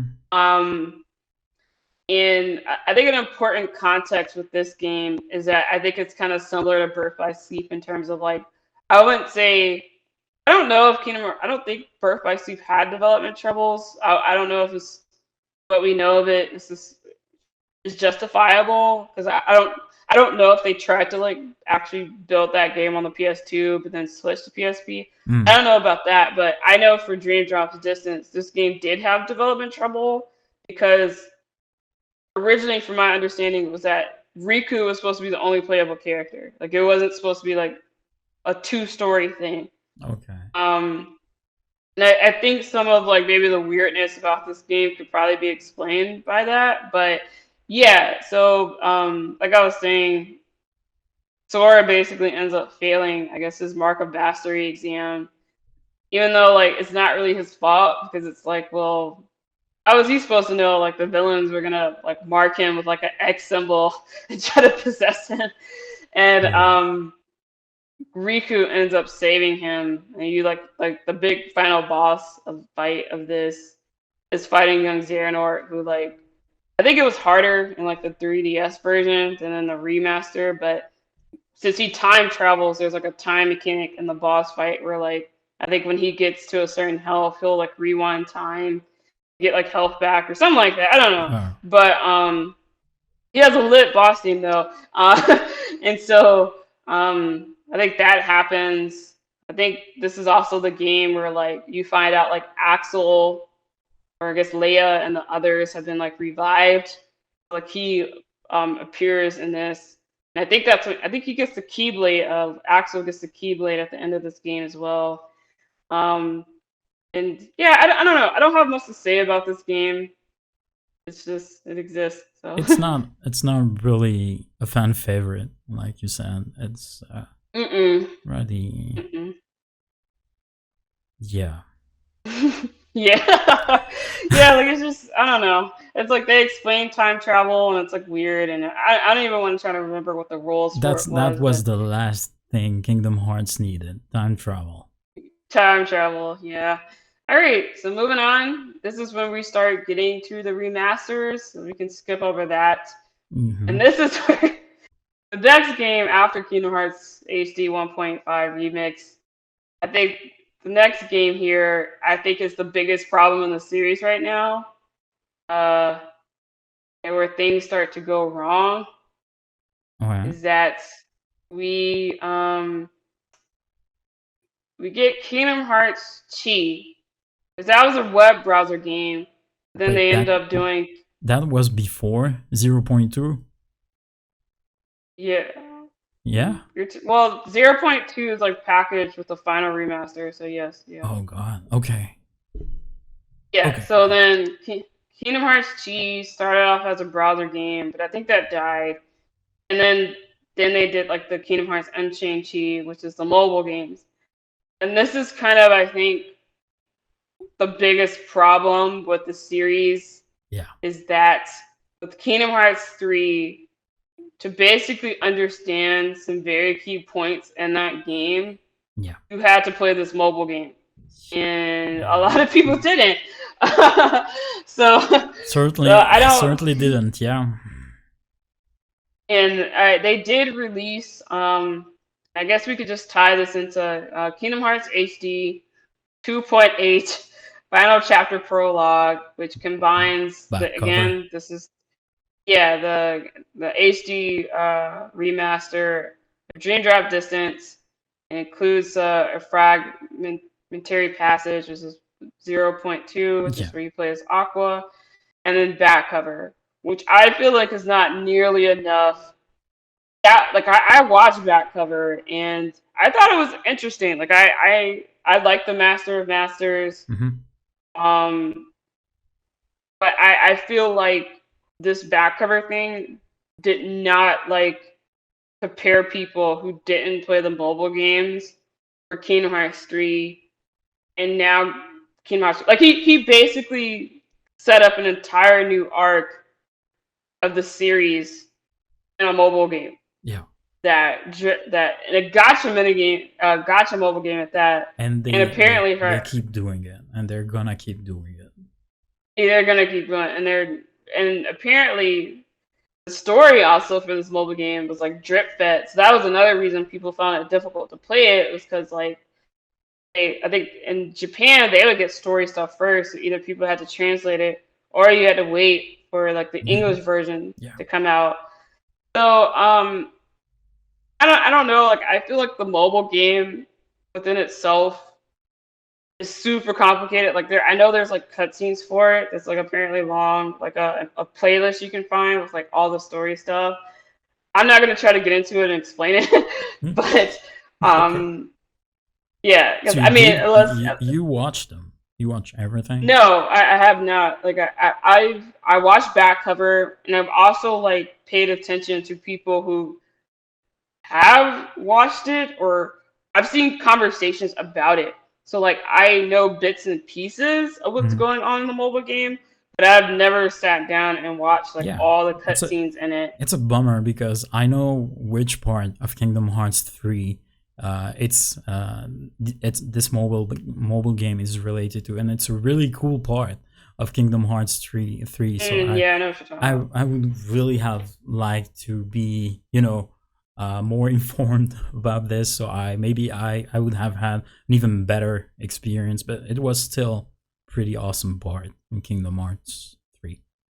Yeah, and let's just jump into Kingdom Hearts 3, which was released Yeah. 2019 after, a long wait after Kingdom Hearts 2. And I kind of feel like this is a game where I kind of feel like either told you whether you're gonna stick with Kingdom Hearts or not, like whether it's a series for you. Um, because I feel like one of the main issues of this game is that it's supposed to be like this finale Mm-hmm. or like Yeah. this arc people have been following for like at this point, yeah, like it was almost 20 years, and I kind of feel like Nomura was so focused on trying to set up this new arc, which is I guess the Lost Masters arc, that the Dark Seeker arc, which is referring to Xehanort, Mm. felt kind of rushed in a way. Yeah. And I Yeah. feel like the You status, kind of see everything, appear right at the end, hmm and yeah, exactly. felt like that. Whereas, yeah, whereas like I feel like the other games were kind of paced better, or there was usually always a moment where you return to the main hub town. Like for instance, what we talked about earlier, where there's like the whole like the 1,000 Heartless fight. Where you return to Hollow Bastion in the middle of the game, and you kind Yeah. of have this big event thing. And I feel like there's nothing like that for Kingdom Hearts 3. You don't even go to I guess now it's Radiant Guardian, and then there's Twilight Town, but it's really small. And I think I think Kingdom Hearts 3 is a game that clearly suffered for development problems. But I feel like nobody talks about it. Like whereas like with Final Fantasy 15, that was the thing. Everybody talks about like the development issues and what Mm. got cut, what's in and what's in it isn't out the game. Whereas I feel like with Kingdom Hearts 3, you can kind of very clearly see that there's things that like was rushed or was cut because we know that they were working on a Leon or Squall model to be in the game, but then they stopped. And then even at the end of the game, Scala at Calum, I don't know, it's like Latin, like the last Scarlet world of Column. the game. Yeah, Yeah. Um, there's there was was like a supposed closed to. event. I think. Oh, go ahead. I'm sorry. Yeah, it was supposed to be explorable in the main game. Yes. Yeah. Yeah, like there was a closed event where they had showed footage of that before release, and Hmm. then there's also, I believe, yeah, there's also some data mine content, I think, showing that I think Sora was supposed to be able to like explore the inside of the buildings, and I think you would be able to see like Xehanort's memories or something like that. Hmm. So there was supposed to be things you would see there. So I don't know. I guess what is this? This was a game that you went through this entire series, played this game. So what did you think about it, Joe, once you finally had it in your hands? Like I said, I look for very specific things when I play Kingdom Hearts, and I got them out of this game. A very solid Mhm, combat system with a ton of variety and Disney worlds and worlds in general that I really adored. On top of that, mhm, again, the music was phenomenal. So yeah. Uh, uh, Again, I know as a whole what is happening in the story. I just, when they start talking specifics and who's nobody and who is coming back and why, I tune out. This is mhm, not why I play the game, and it's really not a problem for me. I still get a mhm, ton of enjoyment without while not being interested by the story. And mhm. that was the same for 3. Like the scene that I was talking about with all these m- characters from the mobile games that show up and make this giant beam and help Sora. That was a really, really cool moment. And like I said, I didn't have to have any background to be able to enjoy that part. So yeah, Also, just to interject quickly, yeah. do you know what those keyblades that show up represented? Okay, I'm gonna try. Okay, don't make fun of me. Uh, Well, this isn't something I would expect you to know. I was just curious. okay, so these were the old Keyblade wielders from the mobile game. The In the in a ones. technical way, yes. Yes, it's they're Because the people who played the game. Actually, that's what I'm yes, getting. So because I think they had like a thing for players who play at the game. I think they could like sign up or something. I yeah, don't know how it worked, but I think there was a thing like a community thing where they're like, oh, you can. I yeah. don't know if they like told them they could So be that's included in Kingdom definitely Hearts 3, but a cool yeah. idea. It's just, Hmm. it would have been better if everyone was included in that. At Yeah. least, the idea of what was going on. Not, yeah, I guess because I think one of the issues going into Kingdom Hearts is that they started making all these like kind of like spin-off, well, I wouldn't say spin-offs, but like games that weren't on like main consoles in between 2 or 3 during like this dark age period where like they didn't Square Enix was figuring themselves out, trying to get themselves back on track after like, hmm, Final Fantasy 14, 1.0, all yeah, that. And I guess I'm curious, do you think like would it have been better to just wrap up Kingdom Hearts 3, just focus on this arc, wrap it up, and then maybe you can hint at like this new arc that's coming, and then maybe everything that's the mobile game could have mm, been like the next. It didn't have to be Kingdom Hearts 4, but it could have been like Kingdom Hearts Chi or something like that. Like have that in like an actual console game that everybody can play. Like maybe you create your own character and it's still the same vibe as the mobile game, and then you experience the story like yeah. that instead of what we have now. Yeah, yeah, definitely. I think it would have been better for everybody, and that way, at least they could have, had a new crowd of people who come in Hmm. with a fresh new arc, and you that way they could have gotten, I think, a bigger audience for if they had started, a fresh story. Because I mean, we're gonna get there and talk about Kingdom Hearts 4, but I feel like it's still not what they're I doing think we here. can we can just mix it in because I feel like that's what I've been doing. Like once we start kind of like Yeah. mixing in the next title, I kind of just transition into it because I think at this point, yeah, like we are at a conversation where like the next arc that's coming up is basically built off the mobile game and the ending of Kingdom Hearts 3. Hmm. Um, and so yeah, continue what you were saying because I think you were gonna say what I was gonna say anyway. So. That I would have, I wanted to expect from the next entry a clean slate, a new story. But it doesn't look like it's heading this way. There's a lot of, there's a character that shows up in the trailer that's from Kingdom Hearts 3, I think, or from the mobile game. For Kingdom Hearts 4.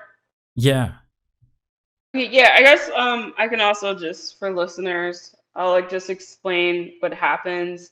I'm sure you watched the trailer, but just in case you Hmm. haven't or you've forgotten all the details, basically the trailer kind of just there's a narrator, which again it's more mobile game stuff that Nomura says is someone we know, but I feel Yeah. like he's very speaking to like I feel like he's kind of just ignoring that like there's a lot of people who just haven't experienced a mobile game, or I'm sure there's people who don't even know there's a mobile game. Honestly, like there's a lot of casual games. Like my Yeah. brother's girlfriend, for instance, I asked her if she had watched the trailer for Kingdom Hearts 4, and she just had this look on her face of like she was just over it.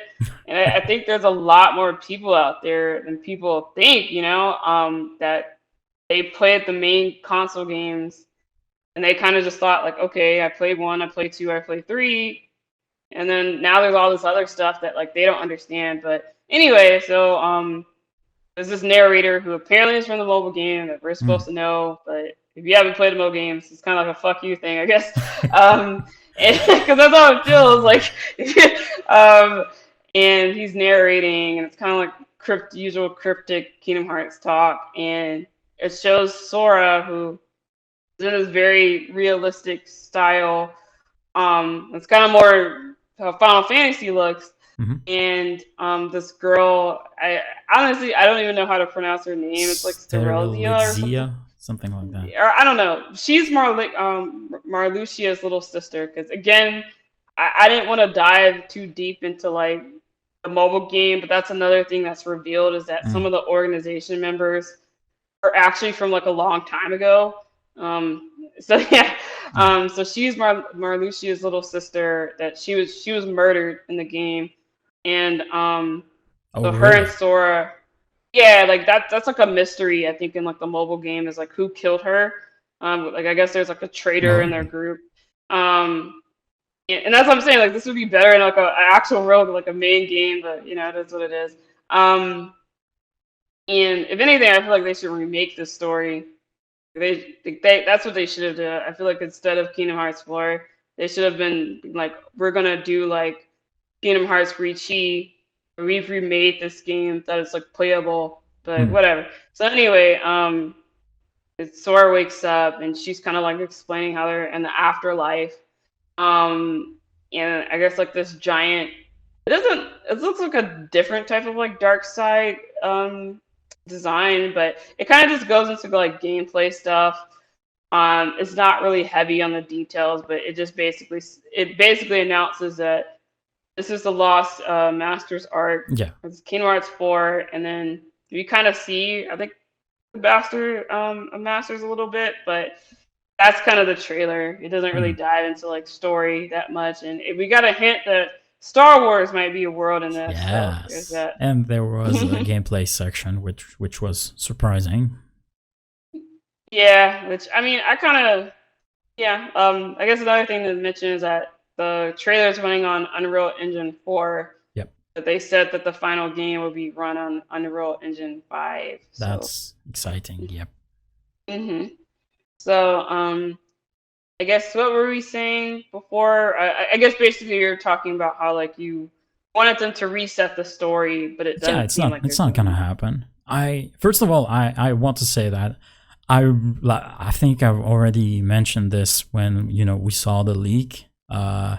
the Nvidia leak, that I never would have thought that the next Kingdom Hmm. Hearts would be a mainline entry. I thought it would be a spin-off for sure, and it was a clown prediction, but here we are.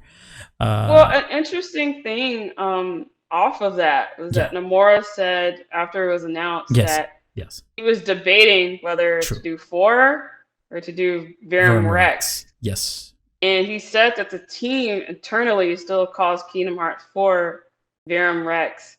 So I just thought that was really interesting Yeah, because it implies that like he wanted to do like a kind of like in between game. yeah. That in between game is now just Kingdom Hearts 4, Hmm. and I'm wondering if like will they still try like will he still try to make like a more Verum Rex centric game, or is this just I kind of think it? the I don't what know. it's implied there. I think if it's not already happening, it's gonna happen at some point. If he wants to do Hmm. it, he'll do it. Yeah, but I agree with you. I feel like to me, if the mobile game had never happened and Kingdom Hearts 3 was more structured around like resolving the Xehanort plot and Hmm. having more of the things people wanted. Like honestly, I didn't play Remind. That's something I forgot to mention. Apparently, you did, correct? Remind, yeah, yeah. Okay. And from my understanding, Remind kind of has like the ending, the things included in the ending. People kind of expect it to be in the main ending. It's added, versus bullshit from. It's more versus bullshit on top of what was already in the main game. Well, Yes. I didn't even mean like your Yazora stuff. I meant more of like how you can play as Kyrie and Yeah, like yeah. all the The extra. Yeah, explorable yeah. Skylight Kylum, and a final fight that's really kind of epic. More, it includes everyone as it should have in the main game. Like Exactly. I'm not gonna get into that. You already, I think, talked about this enough that a lot of these things should have been in the main game, just like in 15, Hmm. and uh, Kingdom Hearts 3 deservedly so doesn't get enough slack for this. You're completely right. Hmm. Uh, Yeah. Especially with the price point of Remind, which was like $30 at the time. 30. Hmm. Yeah, we talked about this. But again, And like that's the thing. Like, yeah, sorry. Go ahead. I just I'm saying that despite all of that, I enjoyed it a lot. It was Hmm. pretty good. Yeah. Yeah, because I feel like to me, I think they should have split Remind. Maybe to do like, I think Remind, maybe like, it should have been split for like one part that's like the things that happen in the Keyblade graveyard and afterwards. Mm, The stuff that happens in the main game, I think should have been titled like a final mix DLC or something. And yeah. that's like $10, $15. I think more people would have in on that. And then like the whole data boss stuff and like the Azora stuff could have been its Mhm. own thing because not everybody wants to do that. I Like didn't. I think the Yeah, completely right. exactly yeah. And I think that's where the high price comes Yeah, from and because again like I'm also, even if they're not usually hugely present, the gating the Final Fantasy portion of the game behind Remind as well. oh yeah I forgot about that yeah Yeah, yeah they're gated which was a behind that. bummer. It's It was one of the those one of my a bummer for me that they weren't in the main game. It's cool that they are in Remind, but we don't really see that much of them. It's yeah. really Yeah, just I feel you like see. they're kind of just thrown in because people Yeah, complain. But because yeah. people wanted them. So yeah, you go have your Mhm. Final Fantasy characters. There you go. Yeah. And so yeah, I definitely because that's really the only reason I haven't experienced all that stuff is because I don't want to drop $30 on it. And I'm also Yeah. kind of surprised that like Kingdom Hearts 3 hasn't gotten like a repackage like Intergrade or like the Royal Edition of 15 that includes Remind. Like to me, that feels kind of weird, but I don't know. Hmm. But yeah, and so yeah, like in terms of resetting the story, in my opinion, I think if like they had just focused on Kingdom Hearts 3 wrapping one saga up, and let's say it had the same ending with Sora disappearing, I think it could have been cool to like be, everybody's like, what's gonna happen with Sora? And then the next game is like a prequel that takes like, I don't know, 100,000 years, and it's going over like these lost masters, and you're slowly building up this new arc Hmm. so that Kingdom Hearts 4 kind of like is, oh, like this, you finally getting to see how this all ties together. I think Mm. that would have been like a cool way to do it, but it's also like development takes time. So it's like as much as I hate the mobile game stuff, I also trying to think realistically like, all right, Mm. would we have to wait like 4 or 5 years for this one game to come out to explain all this stuff in the mobile game? If the mobile game didn't exist, would it even be able to explain all that in one game? Like, would it have to be two or something? And there's a And new then we have to mobile game wait. as well. Like they keep doing this. They announce a new mobile game that Yeah. looks better than usual, but it's still a mobile game. I'm not gonna touch it. And you can bet it's gonna be important for the story. It's gonna be important. It's gonna be important.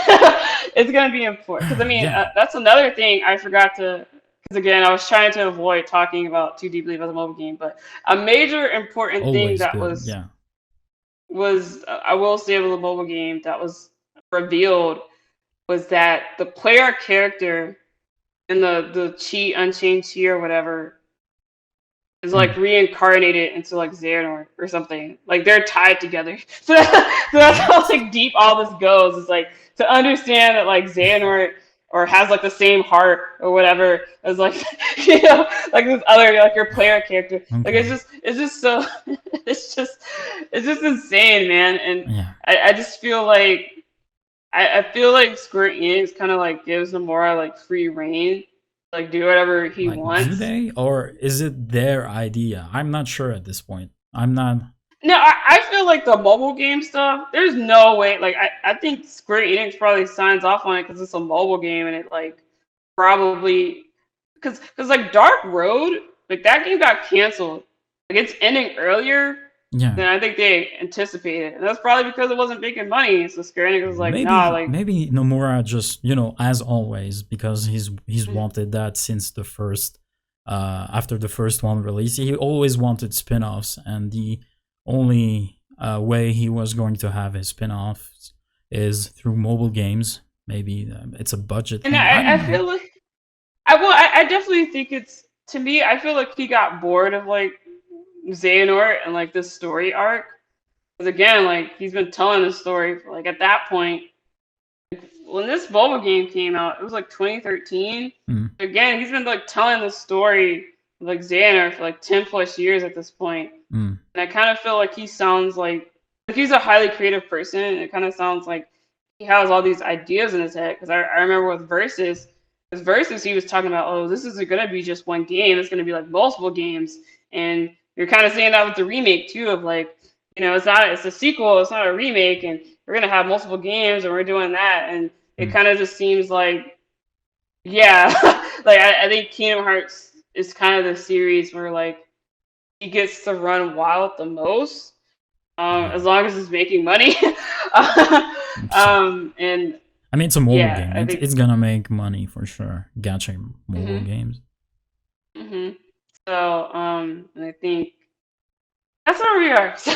So that's Yeah. Kingdom Hearts, and Kingdom Hearts 4. It looks like Sora is in Quadratum, which is like a world that's kind of like it's a world based on, I believe it's on based on fiction, but it also looks very much like the real world as well.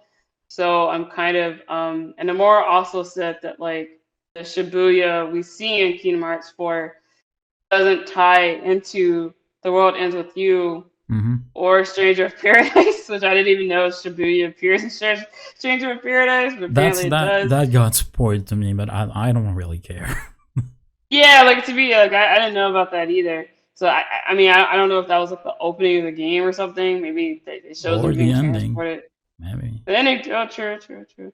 Um, and so I am curious with that element of like, there. I know a lot of people when they saw like Shibuya, they were thinking, oh, the world ends with you characters, and Nomura kind of just shut that down unless he's lying. It's Um, versus stuff, yeah. yeah, and well, that's the thing. Like he kind of made it seem like the nameless star might not appear. I mean, again, maybe it's like Nomura and he's like BSing, but Yeah. I don't know. Like some of the stuff he said in interviews is kind of like weird, or I mean, it he doesn't. can go ahead and include as much versus things as he want. Like I think Kingdom Hearts is the perfect place to do that type of thing. If he Hmm. wants to, to take it out of his system.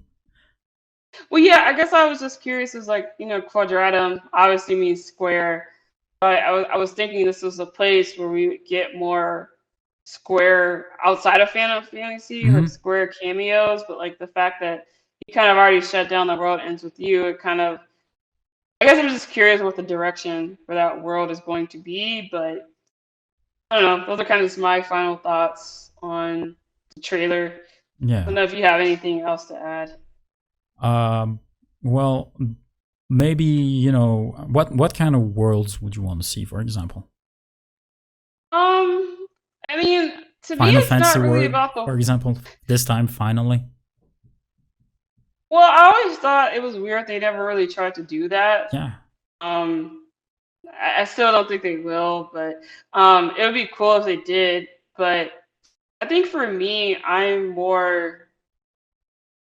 It's not about the worlds themselves. It's about how they're used. Because I Okay. remember when Kingdom Hearts 3 was coming out, a lot of people were like excited, like, oh, we're getting these big open worlds. Like, we're not going to have these empty corridors. I'm like, well, they could just create a big empty world. And I kind of feel like that's the worlds in Kingdom Hearts 3 were kind of like that. Like, they were kind of Mm. just big. And I never had like a real desire to explore. Like, in the old games, I would try to 100% everything, get the chest, and I would try to get the chest and stuff in like Kingdom Hearts 3, but I just never went back to like try to 100% the game. Like I Yeah. technically never beat Kingdom Hearts Yeah. 3 myself. Level design Like isn't I really the game's high point, let's say. yeah. So I think that's something.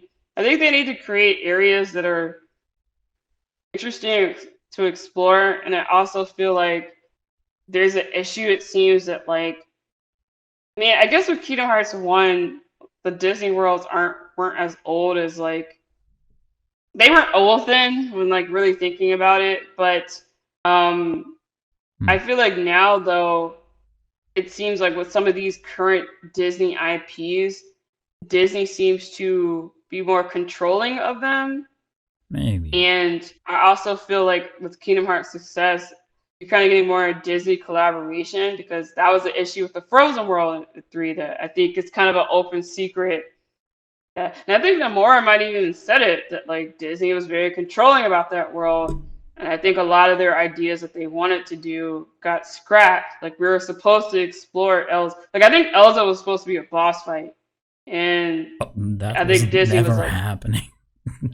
yeah, or I think like because I mean the game because I feel like it's the only explanation of like Yeah.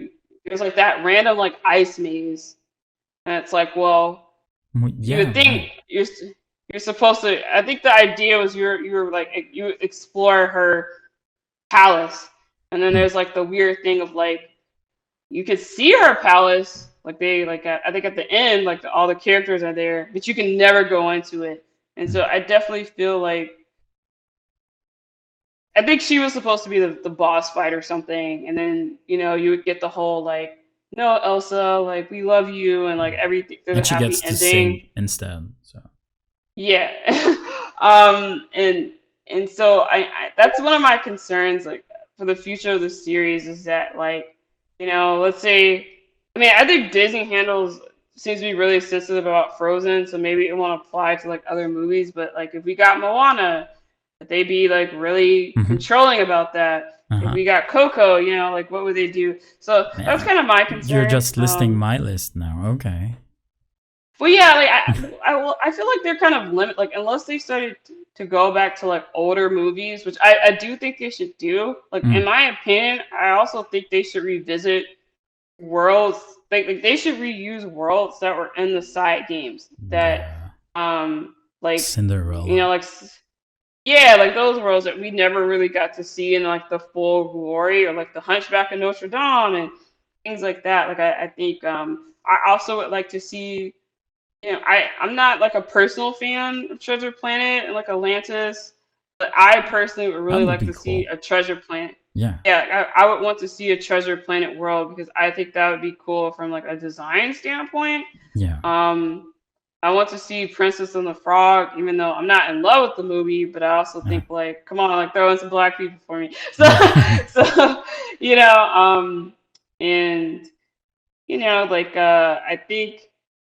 I think this series just needs to kind of be more creative. Like I think this series kind of has been following a format in terms of like the design of like since the very first game, and I think like even with side content, I think they need to kind of like shake it up because like each main game has had Winnie the Pooh is like you go there and it's like, all right, how many times are we gonna visit this bear? Like, because like I love Winnie the Pooh, but I feel like it was getting repetitive, and even on the third game you didn't even have much content with that, that whole thing. So I True. think um, that's where I stand. I just want to see more creativity and like them kind of like thinking more outside of the box with certain things. So.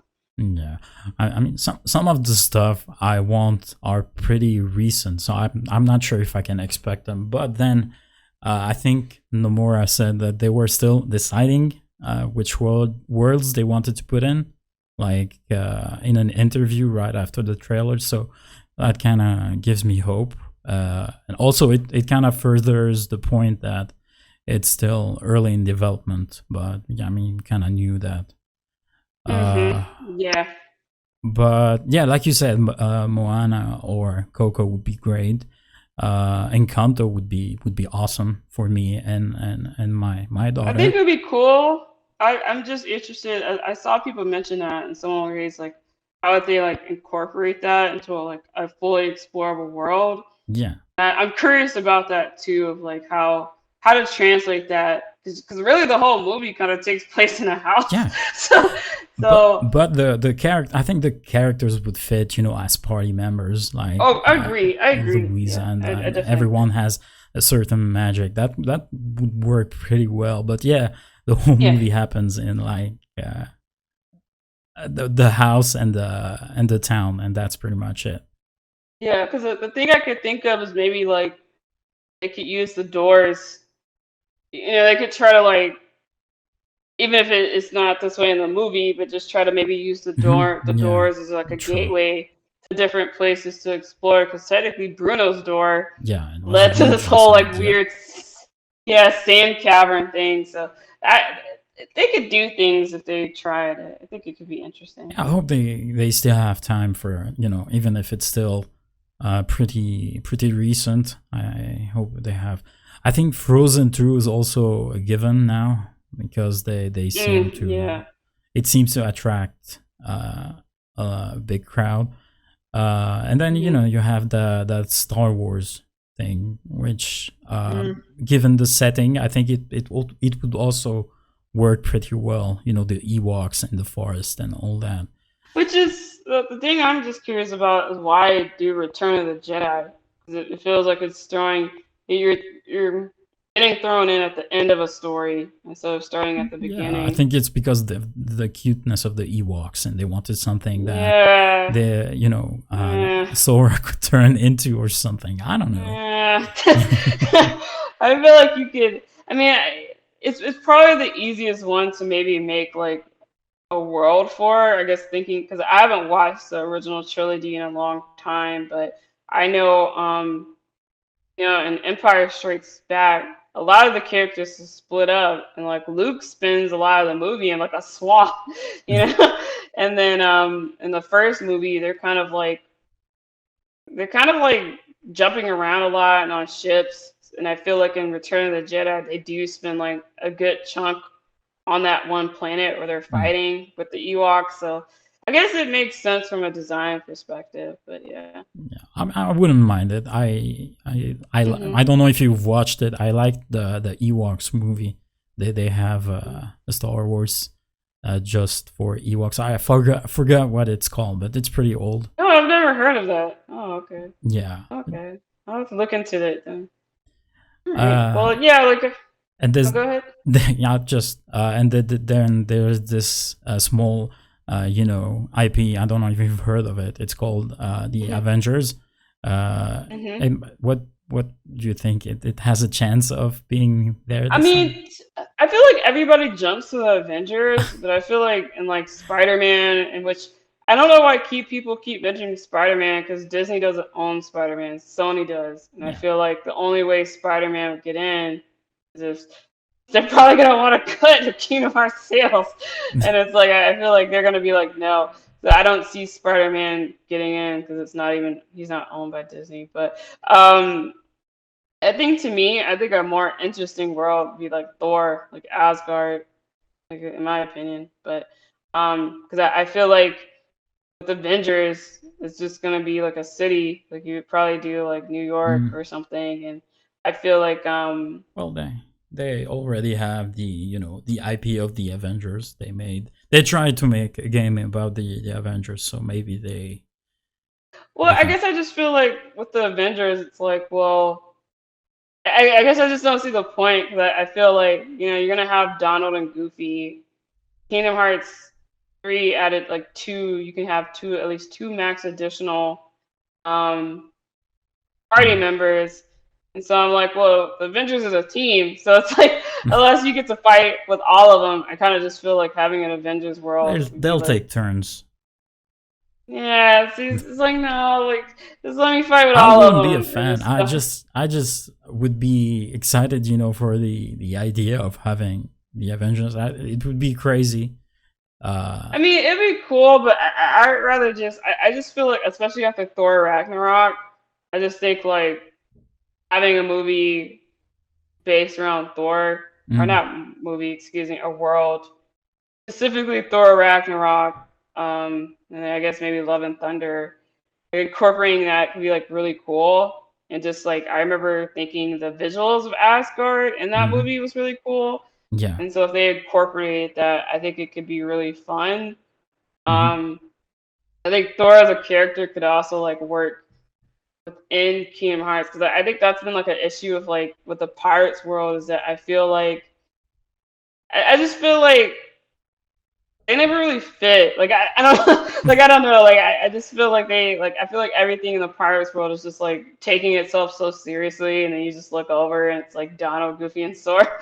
Whereas Yeah. I feel like there could be like some funny stuff with like you know Thor and shit. Like because he's I don't know.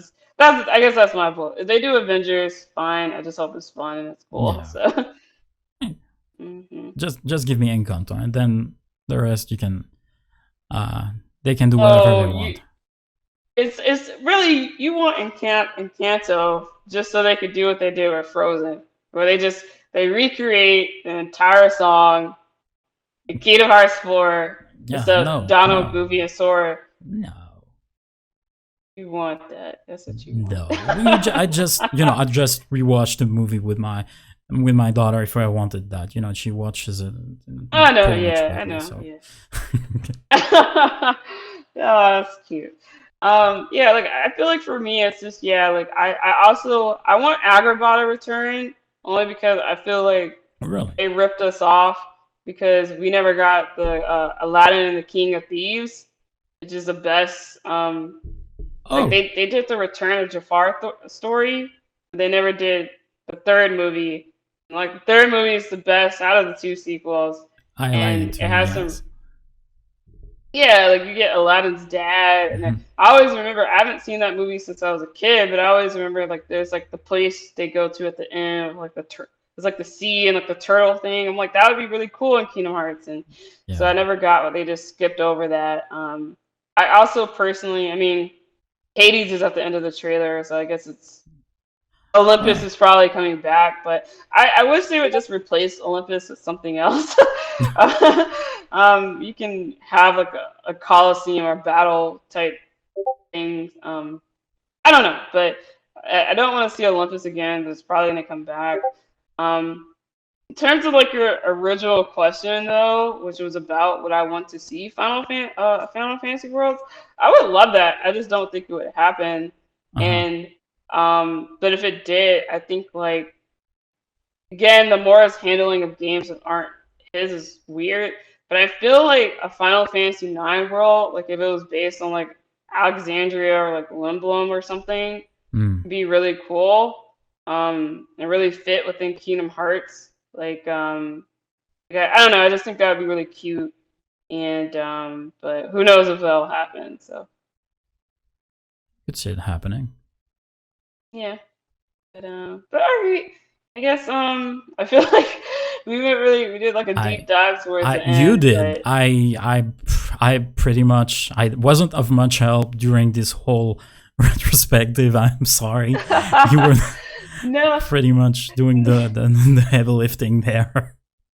I thought that was great. I just no, it was great. Like I think you contributed. You're selling yourself short. But I all don't know right about then. that. I think all right then. But I mean, it was great talking about Kingdom Hearts. I feel like it's definitely a complicated series, and I feel Yeah. like I know I have complicated feelings about, but I don't know if I'll be fully on board to buy Kingdom Hearts 4 day one. I think it's a game that very depend on reviews and like word of mouth for me. I don't know about how you feel, like, cause you're really just in it for the gameplay and like Yeah. the Disney stuff Yeah. for your daughter. So, Yeah. all I'm right, but I definitely mean, in. I'm. It's one of the they have we have a lot to look forward to with Square Enix games at the moment. They have a lot going on, and it's one of the games I'm really looking forward to. all right, yeah. Well, it sounds good, and I guess we can consider this an official wrap up of the episode. We did our Kingdom Hearts celebration for the month. I'm sure I don't really think we'll see a lot of news going forward for the rest of the year besides about like the other things they announced except for the mobile game and like I think them finishing up Dark Road. So I think we probably won't be going into Kingdom Hearts deeply like this again for the rest of the year, but Yeah, we'll see. probably. So yeah, as always, take care. Thank you for listening and have a good one. Bye. Bye bye.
So much for an hour long podcast. It was never going to happen.